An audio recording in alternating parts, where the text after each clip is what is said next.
Oke, baik. Assalamualaikum warahmatullahi wabarakatuh. Selamat pagi dan salam sejahtera untuk kita semua. Yang kami hormati Ibu Putri Handayani Lubis Eskom MSI selaku pemateri, yang kami hormati PT Solutiva, dan khususnya hormat kami kepada Bapak Ibu peserta webinar. Sebelumnya terima kasih banyak atas kehadirannya di Zoom meeting ini dalam acara webinar Digital Mindset from Zero to Hero. Perkenalkan, nama saya Nastia dari PT Solutiva sebagai pemandu webinar hari ini. Izinkan saya untuk sedikit menyampaikan susunan acara untuk webinar hari ini. Jadi untuk yang pertama, kami akan membuka sesi webinar ini dengan sedikit perkenalan mengenai PT Solutiva, serta tidak lupa juga perkenalan narasumber webinar hari ini, Ibu Putri. Lalu setelah itu dilanjutkan dengan pemaparan materi yang mencakup submateri sebagai berikut. Yang pertama, kita akan sedikit membahas mengenai cara mengidentifikasi dan menghindari informasi palsu dan menyesatkan. Lalu setelah itu yang kedua, cara menggunakan sosial media secara positif dan bermanfaat, serta cara berbelanja online dengan aman dan terpercaya. Dan terakhir, kita juga akan sedikit membahas mengenai cara memahami dan menggunakan teknologi kecerdasan buatan secara bijak. Gitu. Lalu setelah itu, kita akan lanjutkan dengan sesi tanya-jawab interaktif bersama pemateri, dan lalu terakhir kita akan menutup acaranya. Lalu, namun sebelum kita mulai untuk rangkaian acara di pagi hari ini, marilah kita berdoa sesuai dengan agama dan kepercayaan masing-masing untuk kelancaran acara kita di hari ini. Berdoa dipersilakan.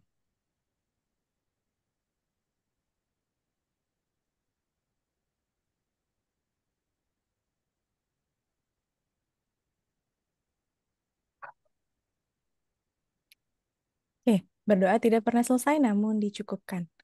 Oke, baik. Seperti yang sudah disampaikan mengenai agenda kita hari ini, kami akan memulai sesi webinar hari ini dengan perkenalan. Karena seperti pepatah mengatakan, tidak kenal maka tidak sayang, maka izinkanlah kami untuk memperkenalkan diri.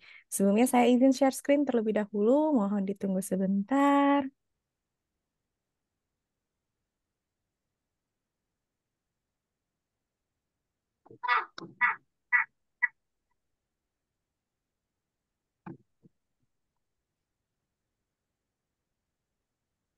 Oke, apakah share screen-nya sudah terlihat? Sudah, sudah Oke, Bu. baik. Baik, sebelumnya izin memperkenalkan sedikit perihal PT Solutiva. Jadi kami merupakan biro psikologi yang berfokus pada SDM dan assessment. Dan kami memiliki klien dari berbagai kalangan, baik dari institusi pemerintah, salah satunya Polres Depok, perusahaan industri seperti Astra dan Kalbe Farma, maupun dari lembaga pendidikan seperti BPK Penabur dan Al-Ikhlas. Lalu, beberapa layanan dari kami adalah tes IQ, psikotes untuk rekrutmen karyawan, serta tes bakat dan minat. Dan juga keunggulan kami yang perlu Bapak Ibu ketahui adalah tersedia layanan psikotes online yang bisa dilaksanakan seluruh Indonesia dengan hasil yang kilat. Lalu layanan kami juga bisa digunakan untuk kebutuhan pribadi, jadi nanti jika Bapak Ibu ada kebutuhan perihal assessment bisa menghubungi kami langsung. Dan kemudian saat ini kami juga sedang membuka proyek baru yaitu Solutiva Academy yang berfokus ke arah pelatihan untuk berbagai kebutuhan, baik yang gratis dan berbayar. Webinar gratis seperti yang sedang kita laksanakan pagi hari ini juga adalah sebuah proyek yang rencananya akan kami adakan rutin sebulan sekali dengan berbagai materi dan juga dengan pemateri yang cukup bermanfaat juga untuk seluruh kalangan. Lalu selanjutnya izin memperkenalkan sedikit, adapun materi ini disusun dan akan dibawakan oleh pemateri kami, yaitu Ibu Putri Handayani Lubis Eskom. Izin saya perkenalkan sedikit untuk Ibu Putri. Jadi Ibu Putri Handayani Lubis Eskom ini, Eskom MSI merupakan lulusan dari Pendidikan Magister Universitas Indonesia, jurusan Kajian Ketahanan Nasional, dan pernah melakukan juga beberapa penelitian dan menulis buku karya ilmiah mengenai studi media, kenegaraan, dan pendidikan. Dan saat ini Ibu Putri sedang aktif bekerja sebagai dosen tetap di AIN Pontianak dan dosen tutor online di Universitas Terbuka. Tuh, lalu berikut informasi kontak PT Solutiva. Jadi Bapak Ibu juga bisa memfollow IG kami agar tidak ketinggalan informasi di @solutiva.academy atau @solutivaindonesia. Baik.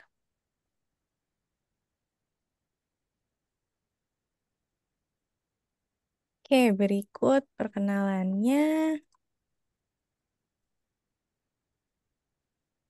Oke, lalu setelah itu mungkin untuk mempersingkat waktu kepada Ibu Putri yang saya lihat sudah hadir di sini juga, waktu dan tempatnya saya persilakan.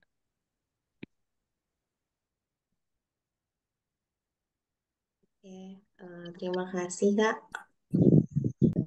Suara saya kedengaran? Ya, Bu. Sudah Ibu, sudah terdengar. Oke, Bismillahirrahmanirrahim. Assalamualaikum warahmatullahi wabarakatuh. Waalaikumsalam. Waalaikumsalam warahmatullahi Waalaikumsalam wabarakatuh. warahmatullahi wabarakatuh. Oke, selamat pagi menjelang siang semuanya. Selamat Oke, pagi menjelang siang. yes. Saya harap teman-teman semua sudah sarapan ya atau sudah menyiapkan cemilan karena materi hari ini kita akan membahas tentang yang mungkin begitu dekat dengan teman-teman ya.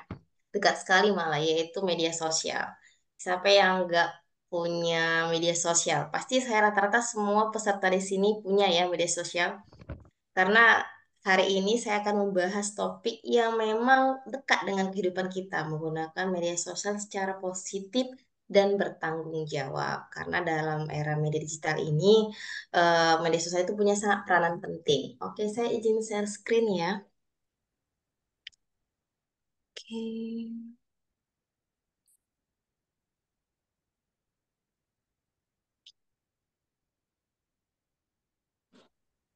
kelihatan? Iya, Bu. Sudah Ibu. Halo Amel. Ya. Oke, hari ini kita akan membahasnya. Jadi teman-teman semua peserta yang hadir hari ini, di sini saya tidak ingin mengajari teman-teman ya, tapi di sini saya ingin kita sama-sama berdiskusi. Mungkin kita semua pasti mempunyai kisah kasih ya, kisah kasih bagaimana perjalanan kita di media sosial. Mungkin ada yang senang, ada yang sedih gitu ya. Nanti kita akan diskusi bersama bagaimana sih seharusnya kita menggunakan media sosial ini dengan bijak gitu. Nah, kalau bicara dengan media sosial, kita sama-sama tahu bahwa media sosial itu adalah tempat untuk mencari informasi. Nah, tetapi terkadang informasi itu ada miss-nya, ada dis-nya. Nah, ada yang tahu nggak teman-teman apa beda misinformasi ataupun disinformasi? Dia sama tapi berbeda, serupa tapi tak sama. Bedanya apa ya menurut teman-teman antara misinformasi dengan disinformasi? Karena kedua ini selalu ada di media sosial. Ada informasi yang ini sama-sama informasi yang salah gitu ya, antara misinformasi dengan disinformasi. Tapi bedanya apa gitu ya? Ada nggak sini yang tahu? Mungkin bisa ditulis di kolom chat atau mau langsung ngomong boleh atau kita lanjut aja. Oke. Lanjut Ternyata saja, Bu. oke, misinformasi dengan disinformasi itu berbeda. Bedanya mana? Di niatnya gitu ya. Kalau misinformasi itu adalah kita menyebarkan berita tanpa niat jahat. Sedangkan disinformasi itu kita menyebarkan berita karena ada keinginan untuk menyesatkan atau memanipulasi orang yang membaca berita kita. Contohnya nih, misalnya Anwar nih. Anwar mempunyai di WhatsApp-nya itu ada 10 grup misalnya ya, dia dapat informasi nih dari temannya di grup A tentang informasi yang mengatakan bahwa gajah bernapas dengan insang misalnya gitu ya.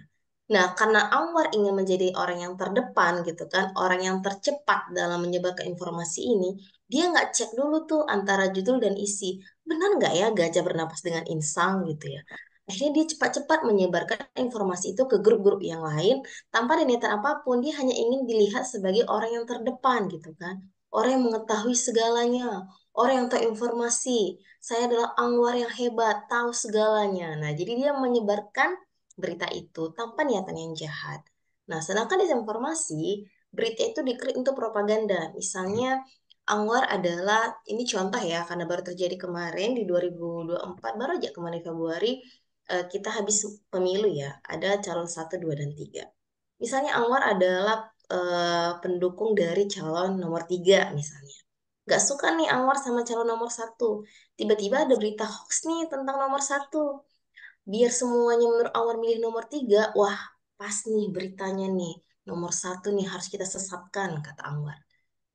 disebarkannya informasi itu dengan tujuan untuk menyesatkan orang agar orang-orang nggak mau milih nomor satu, biar semuanya fokus ke nomor tiga, misalnya seperti itu. Nah, jadi disinformasi adalah kita menyebarkan berita itu dengan ada niatan yang jahat agar orang-orang mau mengikuti berita tersebut. Akhirnya apa? Akhirnya ketika disinformasi ataupun misinformasi ini menguat, kita akan menjadi terkotak-kotakan gitu ya, terbentuk polarisasi. Apalagi jika kita hanya fokus terhadap berita yang menurut kita benar. Nah, misalnya nih, saya hanya percaya bahwa cewek cantik itu harus putih. Mau nggak mau, menurut kita, cewek hitam atau sekarang istilahnya udah maghrib gitu ya, nggak cantik gitu. Pokoknya cewek cantik itu harus putih. Akhirnya kalau ada yang bilang cewek cantik itu hitam, kita nggak terima. Enggak, pokoknya cewek cantik itu putih. Yang akhirnya apa teman-teman? Algoritma di media sosial kita selalu menunjukkan bahwa cewek cantik itu putih. Nah, jadi algoritma kita pun membentuk pola pikir kita. Makanya hati-hati nih terhadap algoritma media sosial kita. Karena algoritma kita itu, yang dilihat di media sosial kita itu adalah apa yang kita cari. Teman-teman merasa nggak sih ketika misalnya hari ini mencari, katakanlah teman-teman lagi searching tentang bagaimana cara menurunkan berat badan dengan cepat, gitu ya. Akhirnya tiba-tiba iklan bermunculan tentang berat badan, bagaimana menurunkan berat badan. Tiba-tiba teman-teman lagi misalnya lagi mencari bagaimana cara mendapatkan pekerjaan gitu ya, cara menulis CV dengan baik misalnya. Tiba-tiba muncul tuh algoritma menunjukkan itu. Tiba-tiba besok muncul lagi karena apa ya? Algoritma akan membaca apa yang kita cari. Nah, kalau kalau kita hanya fokus terhadap apa yang kita percaya, tidak mau mencari sesuatu yang kontra terhadap yang kita percaya, maka di otak kita berfungsi bahwa yang benar ya adalah yang menurut kita gitu. Kita hanya percaya kebenaran yang sesuai maunya kita. Akhirnya terkotak-kotakan tuh. Contohnya lagi, bumi bulat apa datar gitu kan. Ini kan suatu konspirasi ya. Akhirnya karena kamu adalah di barisan yang mengatakan bumi itu bulat, seketika ada berita tentang atau jurnal tentang bumi itu datar, kamu nggak akan percaya lagi. Nggak, pokoknya aku hanya percaya bumi itu bulat. Yang lain aku nggak mau tahu. Nah, itu kira-kira. Nah, itu bahaya tuh kalau udah seperti itu. Nah, ini beberapa penelitian yang saya temukan ketika menyusun materi ini. Yang pertama adalah 68 orang Amerika mengatakan bahwa mereka sering melihat berita palsu di media sosial. Mungkin kita juga ya, kita juga sering kadang melihat berita-berita palsu di media sosial. Nah, akibatnya apa? Dampaknya kebingungan dan kecemasan akibat informasi kesehatan yang salah. Teman-teman merasa nggak sih di tahun belakangan ini bahwa kita sebagai makhluk sosial itu tingkat kecemasannya meningkat. Kenapa bisa tingkat kecemasan kita meningkat? Karena kita sangat sering terpapar dengan berita-berita yang mungkin berita-berita buruk. Misalnya Instagram kita atau sosial media kita itu banyakkan berita-berita tentang bullying atau penipuan atau uh, apa ya, kekerasan seksual gitu, sehingga akhirnya di otak kita penuh kecemasan. Aduh, jangan-jangan nanti aku nih korban. Aduh, kenapa jadi seperti ini? Nah, akhirnya teman-teman perhatikan nih di tahun 2004, psikolog dan psikotes itu ya, psikolog dan psikiater itu menjadi apa ya, pekerjaan yang sangat laris gitu ya, karena memang media sosial sangat meningkatkan kecemasan gitu. Meningkatkan kecemasan karena kita sangat terpapar dengan banyak informasi. Nah, sekarang tugas kita nih, kita kan dikasih karunia otak nih. Bagaimana kita bisa membedakan ini berita bohong atau berita palsu? Nanti akan saya kasih situs mana saja untuk mencek berita-berita hoax. Kemudian yang kedua, berita palsu ini menyebar 70% lebih cepat daripada berita benar di Twitter. Jadi ternyata luar biasa ya orang-orang yang bikin berita palsu ini tuh, Masya Allah gitu. Mereka cepat menyebarkannya, jadi seolah-olah berita yang tidak, apa namanya ya, yang benar itu kalah dengan berita-berita yang palsu gitu. Akhirnya dampaknya lagi-lagi seperti yang saya bilang, peningkatan polarisasi politik dan sosial menyebabkan perpecahan. Karena gini teman-teman, tahu nggak istilah echo chamber? echo chamber itu kalau kita nyanyi ya ke karaoke kan echo itu kan ya bergema gitu ya. Misalnya kita bilang halo, halo, halo, halo gitu dia kan. Nah, sesuatu yang kebohongan yang dilakukan secara berulang-ulang itu akan menjadi suatu kebenaran. Kita akan percaya. Jangan-jangan ya kalau kebohongan misalnya kita mengatakan bahwa gajah bernapas dengan insang. Karena semua orang percaya itu bisa jadi kebenaran gitu. Ya orang percaya, seluruh manusia percaya gajah bernapas dengan insang itu bisa suatu kebenaran. Kenapa? Kebohongan yang berulang-ulang akan menjadi suatu kebenaran. Nah, itu bahaya itu. Nah, selanjutnya, laporan digital Culture, Media and Sport Community UK juga mengatakan bahwa misinformasi dapat menyebabkan kerugian ekonomi besar melalui penipuan dan skandal keuangan. Nah, boleh nggak saya tanya di sini ada nggak yang pernah kena tipu online? Ada yang mau berbagi cerita? Di sini ada yang pernah kena tipu online? Gak ada ya? Jadi saya sedikit cerita ya teman-teman. Penipuan online ini marak-maraknya ya semenjak media sosial dekat dengan kita. Saya kemarin sempat dapat WhatsApp dari nomor tidak dikenal menawarkan pekerjaan freelance yang katanya menonton video, satu video itu 5.000.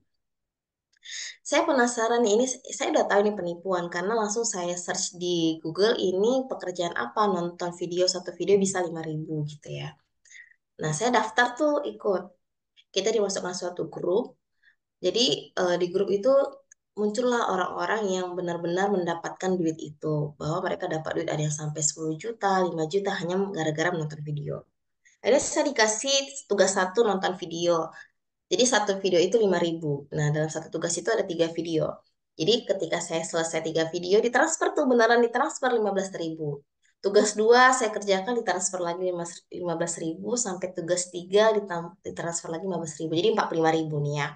Masuk nih tugas 4. Saat masuk tugas 4, adminnya bilang, Kak, untuk masuk tugas 4, kakak harus deposit ke kami 100.000. Nanti setelah kakak mengerjakan tugas 4, fee tugas 4 akan kami bayar dengan deposit yang kakak tadi. Jadi 115.000 kami kembalikan. Saya mikir, saya jawab, apa ya nggak mau lah kak, saya cuma dapat 45.000, saya kasih kakak 100.000, saya rugi dong, saya bilang. Kan nanti kami balikin kak, ini syarat supaya bisa terbuka tugas 4 kata kakaknya. Terus saya bilang lagi, terus apa jaminannya kalau misalnya saya udah transfer kakak 100.000, kakak akan balikin duit saya 115.000, saya bilang. Nanti kalau misalnya nggak balik, kakak boleh laporkan akun kami ke bank, kata dia. Saya mikir, kapan saya sempat ke bank? Ngajar aja saya udah pusing ya ngatur waktu saya. Lalu saya, udahlah kak nggak usah, ini jam 45.000 udah cukup, saya bilang. Makasih ya kak 45.000-nya gitu. Tapi ternyata memang itu cara mereka agar kita apa ya, terhipnotis mau. Karena kejadian nih teman saya kena nih, alhamdulillah saya nggak kena ya. Teman saya kena, dia cerita, seminggu kemudian dia cerita, aku ikut nonton ini Put, rugi 750.000. Kok sampai banyak segitu? Saya bilang. Jadi deposit pertama 100.000 memang dikembalikan, kata dia. Jadi dikembalikan 115. Nah, tugas 5 harus deposit lagi. Masih dikembalikan, kata dia. Nah, sampai nanti tingkat selanjutnya, sampai tingkat ke-8 kali ya, dia harus deposit 700.000 untuk tugas ke-8. Nah, karena yang tadi-tadi dikembalikan, dia pikir, ah, ini pasti dikembalikan. Benar, 700.000, boom, hilang. Bahkan ada saya baca berita sampai 10 juta hilang. Jadi memang awal-awal dikembalikan supaya pas supaya kita dia menumbuhkan rasa percaya dulu, kita trust dulu nih, percaya nih, oh iya ya dikembalikan, mau lagi dong, mau lagi dong. Nah, dapat tuh dapat, mau lagi dapat. Akhirnya ketika minimal jumlah uangnya udah besar, kita deposit nih 10 juta. Nah, teman saya kemarin 750.000 untuk membuka tugas selanjutnya agar kita dibayar ya, satu video 15.000. Hilang, otomatis yang kita dapatkan tidak sebanding dengan yang kita berikan. Itulah penipuan. Jadi teman-teman jangan gampang tergiur mendapatkan uang dengan cepat gitu ya. Mendapatkan uang dengan cepat itu pasti harus dicurigai. Kok bisa cuma nonton dapat 5.000, 15.000 3 kali gitu ya. Kemarin saya cuma dapat 45.000 tapi saya nggak lanjutkan karena dia minta 100.000. Saya nggak mau lagi. Nah, gitulah kira-kira pengalaman saya dalam dunia tipu-tipu online ini. Jadi teman-teman harus hati-hati Jangan sampai mau mengirimkan uang dulu.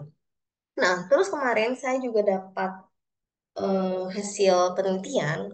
Lagi-lagi yang sebenarnya ketika menulis materi ini mengatakan bahwa berita yang menimbulkan emosi kuat lebih mungkin disebarkan tanpa verifikasi. Nah, ketika emosi itu menguat, misalnya ya berita emosi menguat ini bukan hanya perasaan sedih ya, tapi perasaan senang. Contoh, tiba-tiba kalian dapat WA, tiba-tiba siapa sih dia namanya? Seti Sapila, nah misalnya ya dapat hadiah nih dari Baim Wong misalnya di WA, di SMS, kamu dapat hadiah dari Baim Wong 10 juta gitu ya.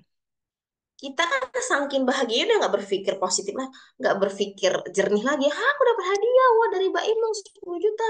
Nah tiba-tiba ditelepon kan. Sekarang kan cara yang kita ditelepon, iya kamu dapat 10 juta, tapi kamu harus bayar pajak dulu dan lain-lain sekitar 500.000 atau 1 juta. Nah kita pikir aku dapat 10 juta, coba bayar sejuta ya udahlah. Padahal duitnya belum kita pegang nih ya kan.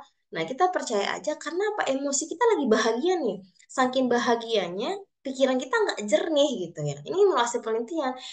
Terkadang ketika kita dapat berita yang sangat bahagia ataupun sangat sedih, emosi kita, apa, pikiran kita tuh nggak jernih. Langsung tanpa verifikasi langsung kita lakukan. Yang akhirnya apa? Makanya banyak kan kasus-kasus giveaway itu saya kena tipu kalau saya lihat tuh Instagramnya Mbak Im, komentator. Saya suka tuh lihat komentator, interaksi manusianya. Saya kena tipu, kena tipu, kena tipu. Banyak lah. Kena tipu katanya Mbak Im mau ngasih saya uang sekian-sekian gitu kan. Tapi saya sudah bayar. Di mana-mana ya kamu terima dulu duitnya baru kamu mau bayar, jangan mau bayar dulu baru terima duitnya, itu udah pasti penipuan gitu loh. Jangan gampang tergiur atas sesuatu yang belum kamu miliki gitu loh.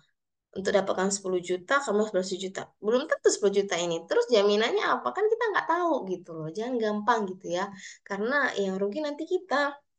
Udah lagi duit 1 jutanya untuk udah bayar pajak yang dijanjikan itu ngutang lagi. Nah itu udah bayar, udah buntung, udah jatuh ketimpa tangga pula, udah nggak dapat 10 juta, 10 juta 1 jutanya untuk bayar penipu ngutang ya kan itu bahaya. Oke, selanjutnya. Oke. Pada pemilu 2016 di Amerika Serikat, berita palsu dan disinformasi memiliki peran signifikan dalam membentuk opini publik. Ya, benar sekali ya. eh Kita nggak usah jauh-jauh deh ke Amerika Serikat. Baru di bulan Februari tadi, teman-teman ngerasa nggak sih banyak sekali berita-berita mengenai calon 1, 2, 3 itu yang mungkin kontra dengan yang kita temukan. Jadi kita bingung nih, kita dibikin bingung, masyarakat dibikin bingung. Ini berita yang mana yang benar gitu kan? Karena semua sekarang sudah bisa membuat berita ya. Dengan era media sosial, kamu tinggal beli hosting domain, udah bikin nama beritanya apa, bikin beritanya udah selesai. Apalagi judul berita tidak sama dengan isi. Oh, itu sangat banyak sekali. Nah, dan itu terjadi gitu teman-teman di era media sosial ini. Makanya di era ini yang masih pakai kacamata kuda itu harus dilepas. Kenapa? Kita nggak bisa percaya hanya terhadap apa yang kita nampak di awal. Ketika kita menemukan di awal, kita harus cari kontranya. Cari sisi-sisinya, makanya harus rajin membaca. Literasi digitalnya harus ditingkatkan, harus mau tapi malas bu baca ya mau nggak mau untuk kamu save terhadap diri kamu ya kamu harus membaca, harus mencari tahu, harus punya rasa penasarannya itu harus tinggi gitu terhadap berita-berita yang kamu terima gitu. Oke, next. Nah, sumber misinformasi dan disinformasi ini tuh ada 3, ada media sosial, media massa, dan apa nih teman terdekat. Ini kok begini ya? Oke. Nah, kita fokus ke media sosial dulu ya, karena hari ini juga saya membahas media sosial. Ada nggak di sini yang nggak punya media sosial? Atau semua pasti punya media sosial ya? Karena mau kerja pun Iya. sekarang, karena mau kerja sekarang pun yang ditanya media sosialnya. Kenapa mau kerja itu ditanya media sosialnya gitu ya? Saya aja mau ikut misalnya ikut pelatihan kayak kemarin ke pelatihan dari Lemhanas, kemudian pelatihan dari Harkat itu ditanya media sosialnya harus dicantumin. Kenapa? Kenapa media sosial menjadi penting dalam mencari kerja? Misalnya mau ikut pelatihan ini, pasti tanya media sosial. Bahkan sekarang perusahaan-perusahaan pun punya media sosial untuk mempromosikan perusahaannya. Kayak tadi Solotiva juga mempunyai IG untuk mempromosikan kegiatan-kegiatan mereka. Karena media sosial sepenting itu sekarang. Jadi teman-teman misalnya mau daftar kerja pun dilihat dulu. Kamu ini di media sosial ini ngapain aja gitu kan? Bagaimana kamu meng-create diri kamu di media sosial? Apakah kamu bentuk diri kamu menjadi orang yang suka berita bohong atau kamu adalah orang yang suka dengan berita-berita atau ruang digital kamu itu sehat enggak gitu. Itu akan dilihat dari lingkaran-lingkaran followers kamu siapa, yang kamu ikutin siapa, itu kan akan membentuk pikiran kamu. Tapi itu kan nggak nyata, Bu. Ya emang nggak nyata, tapi kan kalau kamu mau follow dia dan mengikuti dia, berarti kan mau nggak mau lingkungan kamu juga akan terbentuk seperti itu gitu. Jadi followers pun kita juga harus hati-hati yang kita follow ini siapa. Jangan sampai kita memfollow orang-orang yang membuat diri kita negatif. Gitu. Nah, terkait dengan media sosial, banyak yang bilang bahwa media sosial ini sekarang toksik, Bu, gitu kan. Media sosial ini sekarang nggak sehat lagi, nggak kayak dulu gitu ya. Nah, menarik nih, kemarin saya baca tweet kayak gini isi tweetnya. Jadi remaja di era media sosial ini pressure-nya itu gede banget katanya. Lihat IG pada pakai outfit mahal, lihat Twitter umur segini udah harus begini, lihat YouTube udah pada banyak yang kaya raya gitu ya. Nah, ya memang sih kalau kita lihat media sosial ya banyak yang flexing juga gitu kan, menunjukkan kekayaannya, duitnya yang segepok-gepok gitu kan, mobil-mobil mahalnya, mungkin iPhone terbarunya. Sehingga anak remaja sekarang itu tertekan gitu. Nah, masalahnya adalah anak remaja sekarang itu fokusnya, atau mungkin saya, atau mungkin kita semua adalah kita membandingkan diri kita dengan orang lain. Akhirnya apa? Tertekan. Kok dia udah beli iPhone terbaru ya? Saya belum punya iPhone gitu kan. Dia udah punya iPhone terbaru nih, misalnya seperti itu. Nah, ini bahaya nih kayak gitu. Nah, akhirnya padahal walaupun pada dasarnya ya eh, kita ini, nah kalau Alfred itu bilang to be human is to have inferiority feeling. Kita mempunyai kita mempunyai eh, inferiority, perasaan rendah gitu ya, rendah dari orang lain. Ya bukan hanya kita, bisa jadi orang yang kita idolakan pun idola-idola kita juga mempunyai insecurity, dia mempunyai kayaknya aku nggak bisa nih. Contohnya waktu itu kemarin saya pernah lihat podcastnya Dian Sastro gitu ya. Dia aja yang menurut kita dia seorang dosen juga, artis juga, suka baca buku juga. Dia punya sifat yang rendah, kayaknya aku nggak bisa nih gitu ya. Nah kita pun seperti itu, setiap orang itu mempunyai sifat yang rendah. Nah karena punya sifat yang rendah, ketika itu kita malah membandingkan diri kita dengan orang lain menurut kita dia adalah saingan kita. Nah, karena kita tidak bisa mencapai titik sama seperti dia, misalnya dia udah punya iPhone 15, kamu belum. Akhirnya dengan sesuka kamu yang kamu merasa kamu punya hak untuk mengomentari hidupnya, kamu komentari di kolom komentar ketika dia posting, ya elah gitu doang, pasti cantiknya karena filter gitu misalnya. Ya elah handphonenya juga palingan second misalnya kayak gitu. Suka-suka kita tuh komentari karena kita ngerasa, iya, siapa suruh main media sosial? Harusnya lah dikomentari. Nah gitu kan. Kalau nggak siap dikomentari, jangan main media sosial. Kayak gitu. Soalnya kita punya hak untuk mengomentari tersebut. Gitu. Nah itu bahayanya media sosial.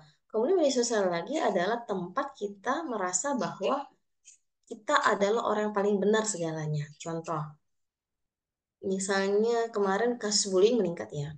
Kasus bullying sangat meningkat. Saya juga kaget kemarin sampai ada anak SD yang berani membakar temannya sendiri. Nah, atau mungkin kemarin yang lagi rame ibu-ibu Alfamart ya menegur orang Alfa yang karena anaknya ngeberantakin barang-barang di Alfa. Kita bully tuh ibu-ibunya misalnya. Jadi kita membuli pembuli gitu. Terus bedanya kita sama mereka apa dong? Kita ngebully misalnya terjadi yang lagi rame di media sosial itu biasanya ini hmm, apa ibu-ibu yang cepat perselingkuhan. Kita membuli orang yang ini yang diselingkuhi gitu, orang yang menyilik orang ketiganya gitu ya, pelapornya gitulah, rame tuh. Jadi kita ngerasa hebat ketika kita berhasil membuli si pembuli gitu. bully rame-rame itu si pembuli gitu. Atau kita ngebully kemarin orang yang mengetawain nenek-nenek ya, ibu-ibu yang ngetawain poster di bioskop. Ayo netizen, gerakan jemarimu, mari kita bekerja gitu kan. Itu bully tuh orang kakak-kakak yang memvideoin ibu-ibu yang ini, yang mengetawain ketika lihat poster bioskop. Nah, terus bedanya kita sama mereka apa? Kalau ternyata mereka pembuli, terus kita membuli pembuli, kan gitu jadinya. Kita membuli pembuli. Terus bedanya apa? Bisa jadi kita lebih baik kah? Atau ternyata kita lebih jahat dari si pembuli itu. Nah, itu era media sosial ini membuat kita menjadi seseorang yang kita ngerasa benar terhadap tindakan kita. Bisa jadi tindakan kita itu salah, komentar-komentar yang kita berikan itu malah menyakiti orang dan ternyata punya dampak yang besar. Makanya kenapa kasus bunuh diri pun meningkat. Kenapa? Ya dampak komentar yang negatif, ada orang yang siap, ada yang nggak siap gitu. Nah yang nggak siap ini yang bahaya. Dia nggak siap dengan komentar itu, dengan komentar bullying kita, akhirnya apa? Dia melakukan bunuh diri misalnya. Kayak gitu. Jadi makanya media sosial ini sangat berbahaya gitu. Nah, terus lagi, media sosial ini kalau positifnya banyak ya teman-teman. Media sosial ini sangat positif dalam pekerjaan, dalam kita berinteraksi. Nah, interaksi ini kan kalau kata kerja, kalau kita melihat kinerja otak ini ketika kita merasa dicintai, merasa disayangi, itu kan hormon oksitosin keluar ya.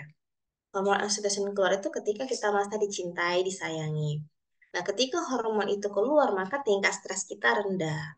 Nah, ternyata interaksi di media sosial, nah menurut hasil penelitian juga membuat hormon itu meningkat, walaupun sebenarnya interaksi itu nggak nyata. Ketika kita melihat apa fans apa idola kita membuat video terus kita tertawa, kemudian kita nge-reply komentar teman kita, atau mungkin ketika teman kita nge-love postingan kita atau mengomentari positif, kita merasa bahagia. Nah, hormon itu tuh keluar ketika bermedia sosial. Makanya sebenarnya bermedia sosial yang baik itu akan menurunkan tingkat stres. Tapi terkadang media sosial ini sekarang kan sudah ruang digital sekarang bukan menjadi ruang digital yang sehat lagi, banyak nggak sehatnya juga gitu kan. Karena banyak informasi-informasi yang kita terima yang seperti yang saya bilang tadi, misinformasi dan disinformasi. Jadi buyar dia, ambiar dia. Jadi kita bingung, saking kebingungannya, ya lagi tingkat kecemasannya meningkat. Seperti itu. Kemudian ini, tadi kan sumbernya itu ada di media sosial, media massa, sama orang. Nah, balik lagi ke media sosial tadi, teman-teman untuk melindungi diri teman-teman dari media sosial, dari hacker dan lain sebagainya. Tadi kita informasi, sekarang kita mau lindungi media sosial kita nih, karena media sosial kita ini kan sifatnya privasi ya buat kita terkadang, kayak passwordnya. Pastikan password teman-teman itu adalah password yang kuat. Jangan sampai, karena kemarin tuh banyak tuh mahasiswa saya ngadu, Bu, Instagram saya kena hack karena beberapa tugas saya memang suruh mereka upload di Instagram. Bu, Instagram saya nggak bisa masuk. Bu, Instagram saya kena hack. Bu, nggak bisa. Nah, sekarang saya tanya, bikin passwordnya gimana dulu nih, gitu ya.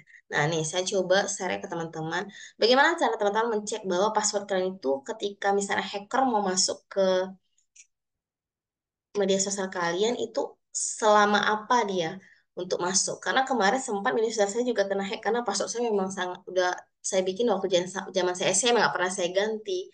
Tahu-tahu boom kena hack sama hacker karena kena hacker jadi dia udah minta duit tuh ke follow apa ke teman-teman saya di Instagram, dia minta duit, kemudian teman saya yang telepon, alhamdulillah balik lagi karena saya langsung cepat-cepat ganti passwordnya.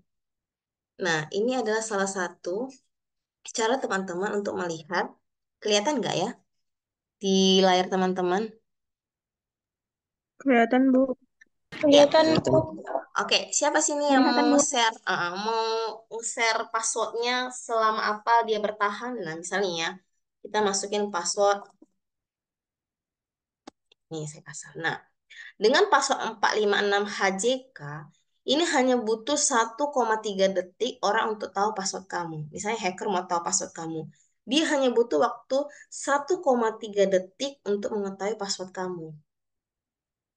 Nah, sekarang tanya, sekuat apa password kamu untuk bisa orang masuk ke media sosialmu atau ke email kamu atau segala sesuatu yang kamu bikin passwordnya? Nah, misalnya ada sini yang mau dicoba passwordnya. Misalnya tanggal lahir. Biasanya kan orang suka ngasih password tanggal lahir ya. Boleh, Bu. Ada, boleh di ini Suwandi di mana di kolom chat boleh Pak Suwandi? Iya. Mana kolom chatnya?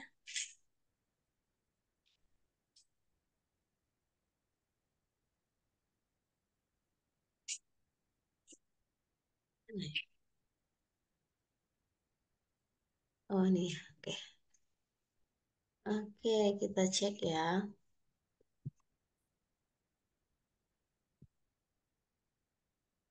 Nah, 3 hari. 3 hari bagi hacker untuk bisa membobol passwordnya Pak Suwandi nih. Kalau passwordnya seperti ini. Jadi password yang aman itu ya harus, nah gini, teman-teman harus berprinsip bahwa semakin aman, semakin tidak nyaman. Kenapa saya bilang semakin aman, semakin tidak nyaman? Contoh, saya bikin password misalnya kayak gini ya.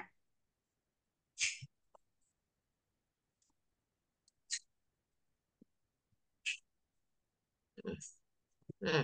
593 tahun baru ketahuan ini passwordnya. Tapi susah nggak? Ya susah.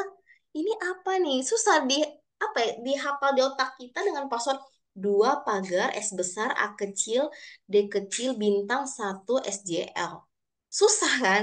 Ribet. Ini password apaan kayak gini? Yang nggak apa ya? Ribet banget buat kita. Tapi ini yang aman. Nah makanya saya bilang semakin aman, semakin tidak nyaman. Nah, kalau kita mau aman ya emang nggak nyaman. Ih, ribet banget nih password kayak gitu kan. Jadi teman-teman kalau bikin password dia harus ada karakter, harus ada number, huruf besar, huruf kecil. Itu wajib ada. Kenapa? Karena akan semakin susah ketika hacker nih ya, ada hacker nih, mungkin kamu udah jadi pejabat ya suatu saat, alhamdulillah ya. Jadi dia mau nyari tahu nih kelemahan kamu atau mau mencuri uang-uang kamu. Dia mau bobol password kamu. Nah, kalau password kamu mudah kayak tadi ke Pak Sandi, ya udah gampang dibobolnya karena saya udah kena bobol hacker. Jadi kami kemarin itu tarik-tarikan udah masuk lagi ke saya, diambil dia lagi, udah saya dapat diambil dia lagi. Saya bingung ini gimana caranya nih biar Instagram saya balik gitu kan. Ternyata eh, kok notifikasi ketika diambil itu saya nggak dapat di email, rupanya masuk ke spam. Nah, ke spam langsung saya ubah semuanya, email saya ubah. Apa namanya, sekarang udah ada verifikasi 2 langkah, itu wajib aktifkan di semua email. Email kamu, Instagram kamu, aktifkan verifikasi 2 langkah, itu wajib. Karena itu akan sulit buat mereka membobol Instagram ataupun email kamu. Karena kita sekarang datanya udah by data semua ya. Makanya email pun saya udah pisahkan untuk email kerja, email untuk tugas mahasiswa, email untuk saya pribadi dalam misalnya ikut kegiatan, sama email untuk berurusan dengan bank itu saya pisahkan. Dan passwordnya pun saya pisahkan beda-beda. Dan saya ditaruh tempat yang aman. Kenapa? Karena bahaya. Kalau satu udah kebobol, udah bahaya itu. Dan aktifkan verifikasi 2 langkah. Makanya sekarang setiap masuk email, pastikan itu ada notifikasi ke handphone kita. Jadi kita tahu nih, kan kemarin tuh alhamdulillah ada verifikasi, ada yang mencoba masuk ke email kamu. Siapa nih? Itu ternyata hacker itu. Nah, ini ya terkait password nih. Jadi teman-teman coba cek-cek lagi passwordnya. Pastikan lagi password kamu sudah aman belum. Jangan sampai 2 hari, 3 hari ke depan kamu salah satu target hacker untuk membobol kamu. Nah, sekarang kita lihat, apakah email kita sudah pernah dihacker atau sudah pernah dibobol? Nah, sekarang ayo kita sama-sama cek email kita. Mana nih? Oke. Sip. Nah, nih ya, saya share email saya yang kemarin kena bobol. Saya kena bobol hacker kemarin. Itu akan merah dia. Nah, nah, kalau dia seperti ini tandanya bahwa udah pernah kena bobol nih. Merah dia nih. Ini tandanya udah pernah kena bobol nih, emailnya nih, udah pernah kena masuk. Dan memang benar kan kemarin email saya kena hacker gara-gara dia masuk ke Facebook saya, ke Instagram saya karena kan Meta ya, dia Facebook Instagram bersatu. Nah, ini udah kena bobol, udah pernah masuk nih si hacker ke email saya. Ada yang mau dicek emailnya? Udah pernah dibobol belum email kalian? Udah pernah dimasukin hacker belum? Coba cek, jangan-jangan udah pernah tuh dilihat-lihat data-data kalian pelan-pelan sama hacker. Misalnya saya nih yang ini email pengumpulan tugas mahasiswa nih. Kita cek ya. Ini mahasiswa saya itu email itu sih. Dulu. Belum.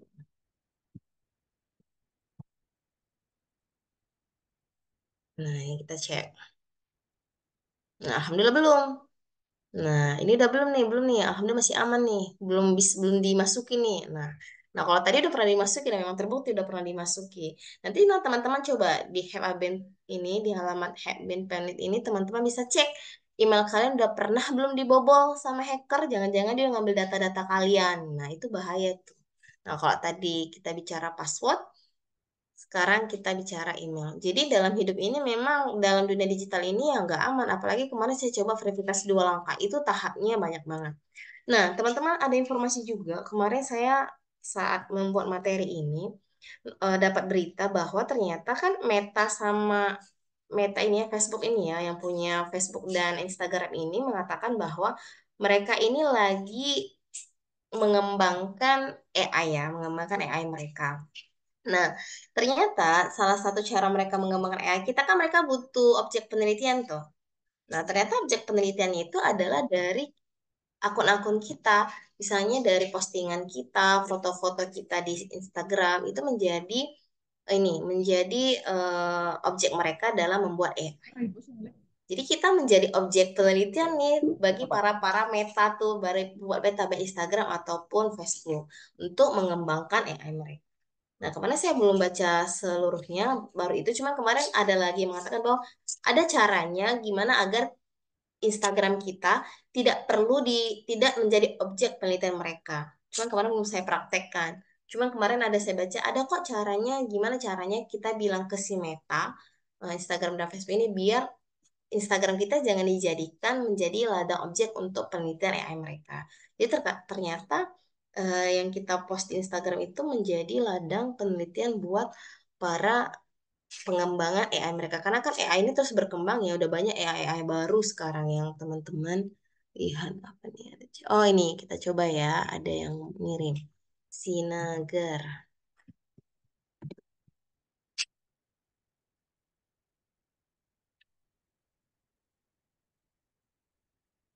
Oke, Sinagar Robert sayang sekali sudah pernah nih dibobol nih. Di Tokopedia kamu, Twitter kamu udah pernah dibobor nih Sinagar, silahkan diamankan ya dan diganti passwordnya. Bikin password yang ini, yang susah gitu ya, tapi susah tapi bisa kamu ingat gitu ya. Buat apanya itunya apa nama karakter, huruf besar, huruf kecil, angka itu harus kamu ganti tuh. Kenapa udah pernah dibobol nih? Takutnya mereka masuk lagi gitu ya. Takutnya mereka masuk lagi jadi bikin data-data kamu hilang atau bisa jadi dikunci. Nah, kalau Ranima aman ya, Ranima ya.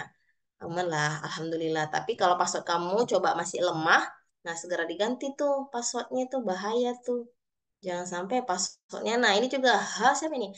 H639330. Waduh, bahaya nih, segera diganti nih. Jangan sampai kamu adalah calon-calon yang akan diintai-intai sama hacker tuh. Bahaya tuh. Gitu ya.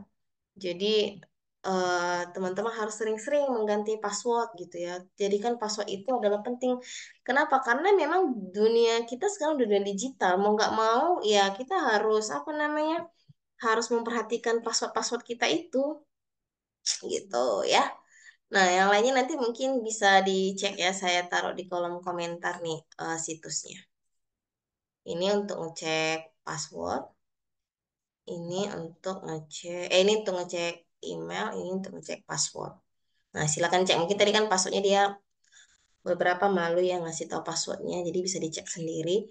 Dan silakan cari password yang menurut kamu susah tapi kamu ingat. Nah, saya pun kemarin habis minggu lalu lah. Semua email saya ganti password dan aktifkan semua verifikasi 2 langkah. Karena kemarin ada kejadian saya lihat di TikTok, dia belum mengaktifkan verifikasi 2 langkah.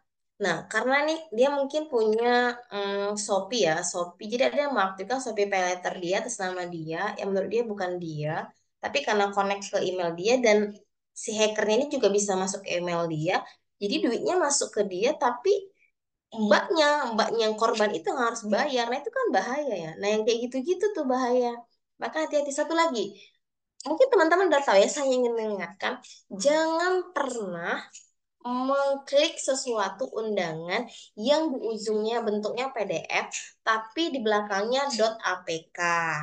Pokoknya sesuatu yang di belakangnya .apk, misalnya ada tiba-tiba yang ngirim bukan ibu misalnya, atau bukan dosen kalian, atau mungkin bukan rekan kerja kalian, atau mungkin bukan teman kalian, tiba-tiba nomor baru, undangan pernikahan, tapi belakangnya .apk.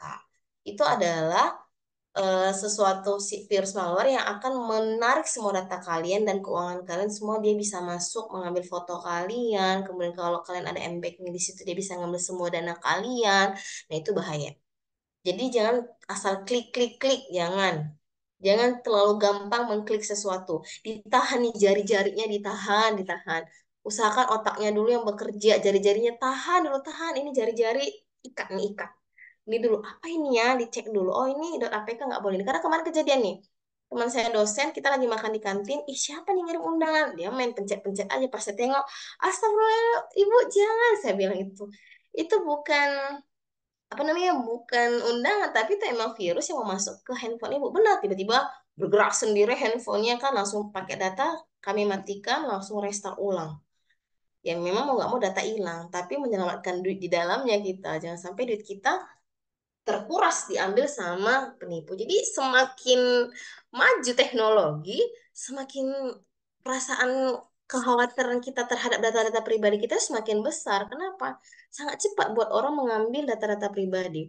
Jadi sekarang kalau mau posting pun ya harus hati-hati. Ini postingan kamu ini, kalau udah kamu post gitu kan, kamu hapus pun itu jejak digitalnya ada. Jejak digitalnya pasti ada. Itu udah pasti. Jadi jangan sampai merasa bahwa oh aku aman nih gitu ya. Udah aku hapus, oh enggak, belum tentu. Sesuatu yang udah dihapus itu dia akan muncul lagi. Ya, kita balik ke ini. Ini gimana nih?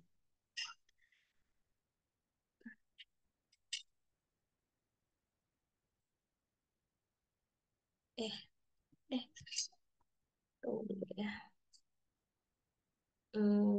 Maaf, maaf.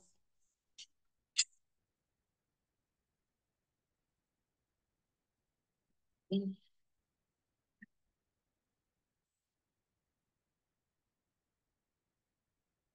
Oke, sebentar. Oh, sampai sini ada yang mau didiskusikan dulu sebelum kita lanjut terkait media sosial? Baik, untuk para peserta yang ingin menanyakan pertanyaannya boleh dimasukkan langsung di kolom chat atau mungkin jika ada yang ingin on mic boleh diaktifkan fitur raise hand-nya. Namun Ibu, kebetulan ini sudah ada satu pertanyaan masuk dari Bapak Anwar Roshidin. Iya, Jadi Bapak Anwar ini bertanya, katanya izin bertanya Bu, apakah nggak bahaya kalau cek password di website? Mungkin website tersebut kali ya. iya, saya paham. Mm-mm. Ya, makasih Kak. Oke, terima kasih Bang Anwar Rosidin. Apa nggak bahaya Bu ngecek password di website? Makanya saya bilang kan kita hanya mengeceknya itu untuk melihat kekuatan password kita. Berarti kan dari tadi yang kita contohkan, ya misalnya kan kita hanya masukin misalnya tanggal lahir atau 1 2 3 ABCD, itu kan huruf kecil dan angka semua. Ternyata password-password yang tipe seperti itu gampang dimasukin. Makanya cara untuk bikin password yang kuat itu, nah tadi kan saya contohkan, ternyata harus ada numerik, harus ada karakter, harus ada huruf besar, harus ada huruf kecil. Nah, jadi nanti itu hanya untuk melihat jenis seperti apa sih password yang harus kamu masukkan dalam password kamu. Nah, berarti nanti ketika kamu sudah masukkan ke email, berarti jenis yang seperti itu. Ya harus ada numeriknya, harus ada huruf besar, huruf kecilnya, harus ada karakternya gitu. Jadi nggak boleh misalnya huruf besar semua atau huruf kecil semua atau numerik semua karena itu gampang didetek gitu. Jadi fungsinya itu Anwar hanya ingin melihat jenis seperti apa password yang harus kita masukkan atau harus yang kita buat dalam bikin password misalnya di email ataupun di media sosial kita gitu.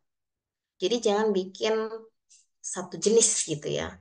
Harus beberapa jenis yang mungkin memang agak sulit diingat, tapi insya Allah aman buat kita. Oke, baik. Jadi memang Oke, itu sebenarnya nanti buat ya. dites eh, saja ya Bu ya. Iya, betul. Nanti Baik. yang membeli barang di sosmed gimana ya? Oke, nanti kita bahas ke yang selanjutnya ya. Tentang eh, belanja online. Ya, saya share screen lagi deh. Mana tadi? Oke.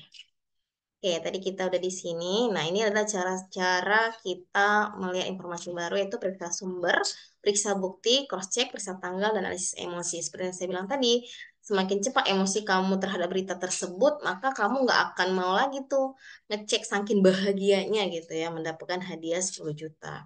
Nah, ini beberapa alat dan metode verifikasi ya. Kalau di Indonesia itu ada namanya cek fakta. Nah, itu salah satu cara teman-teman untuk melihat berita itu hoax atau enggak. Kalau di Indonesia itu ada cek fakta. Jadi, teman-teman harus ingat ya, dalam bermedia sosial itu adalah verifikasi sebelum membagikan.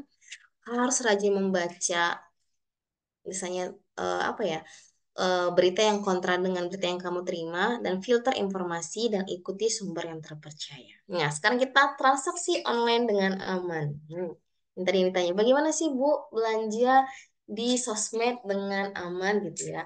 Kalau kita belanja dengan sosmed nggak pakai e-commerce ya, kayak Shopee, Tokopedia, Bukalapak, tapi kita benar-benar di Instagram, itu kamu pastikan dulu harganya jangan sampai beda dengan harga yang di pasaran.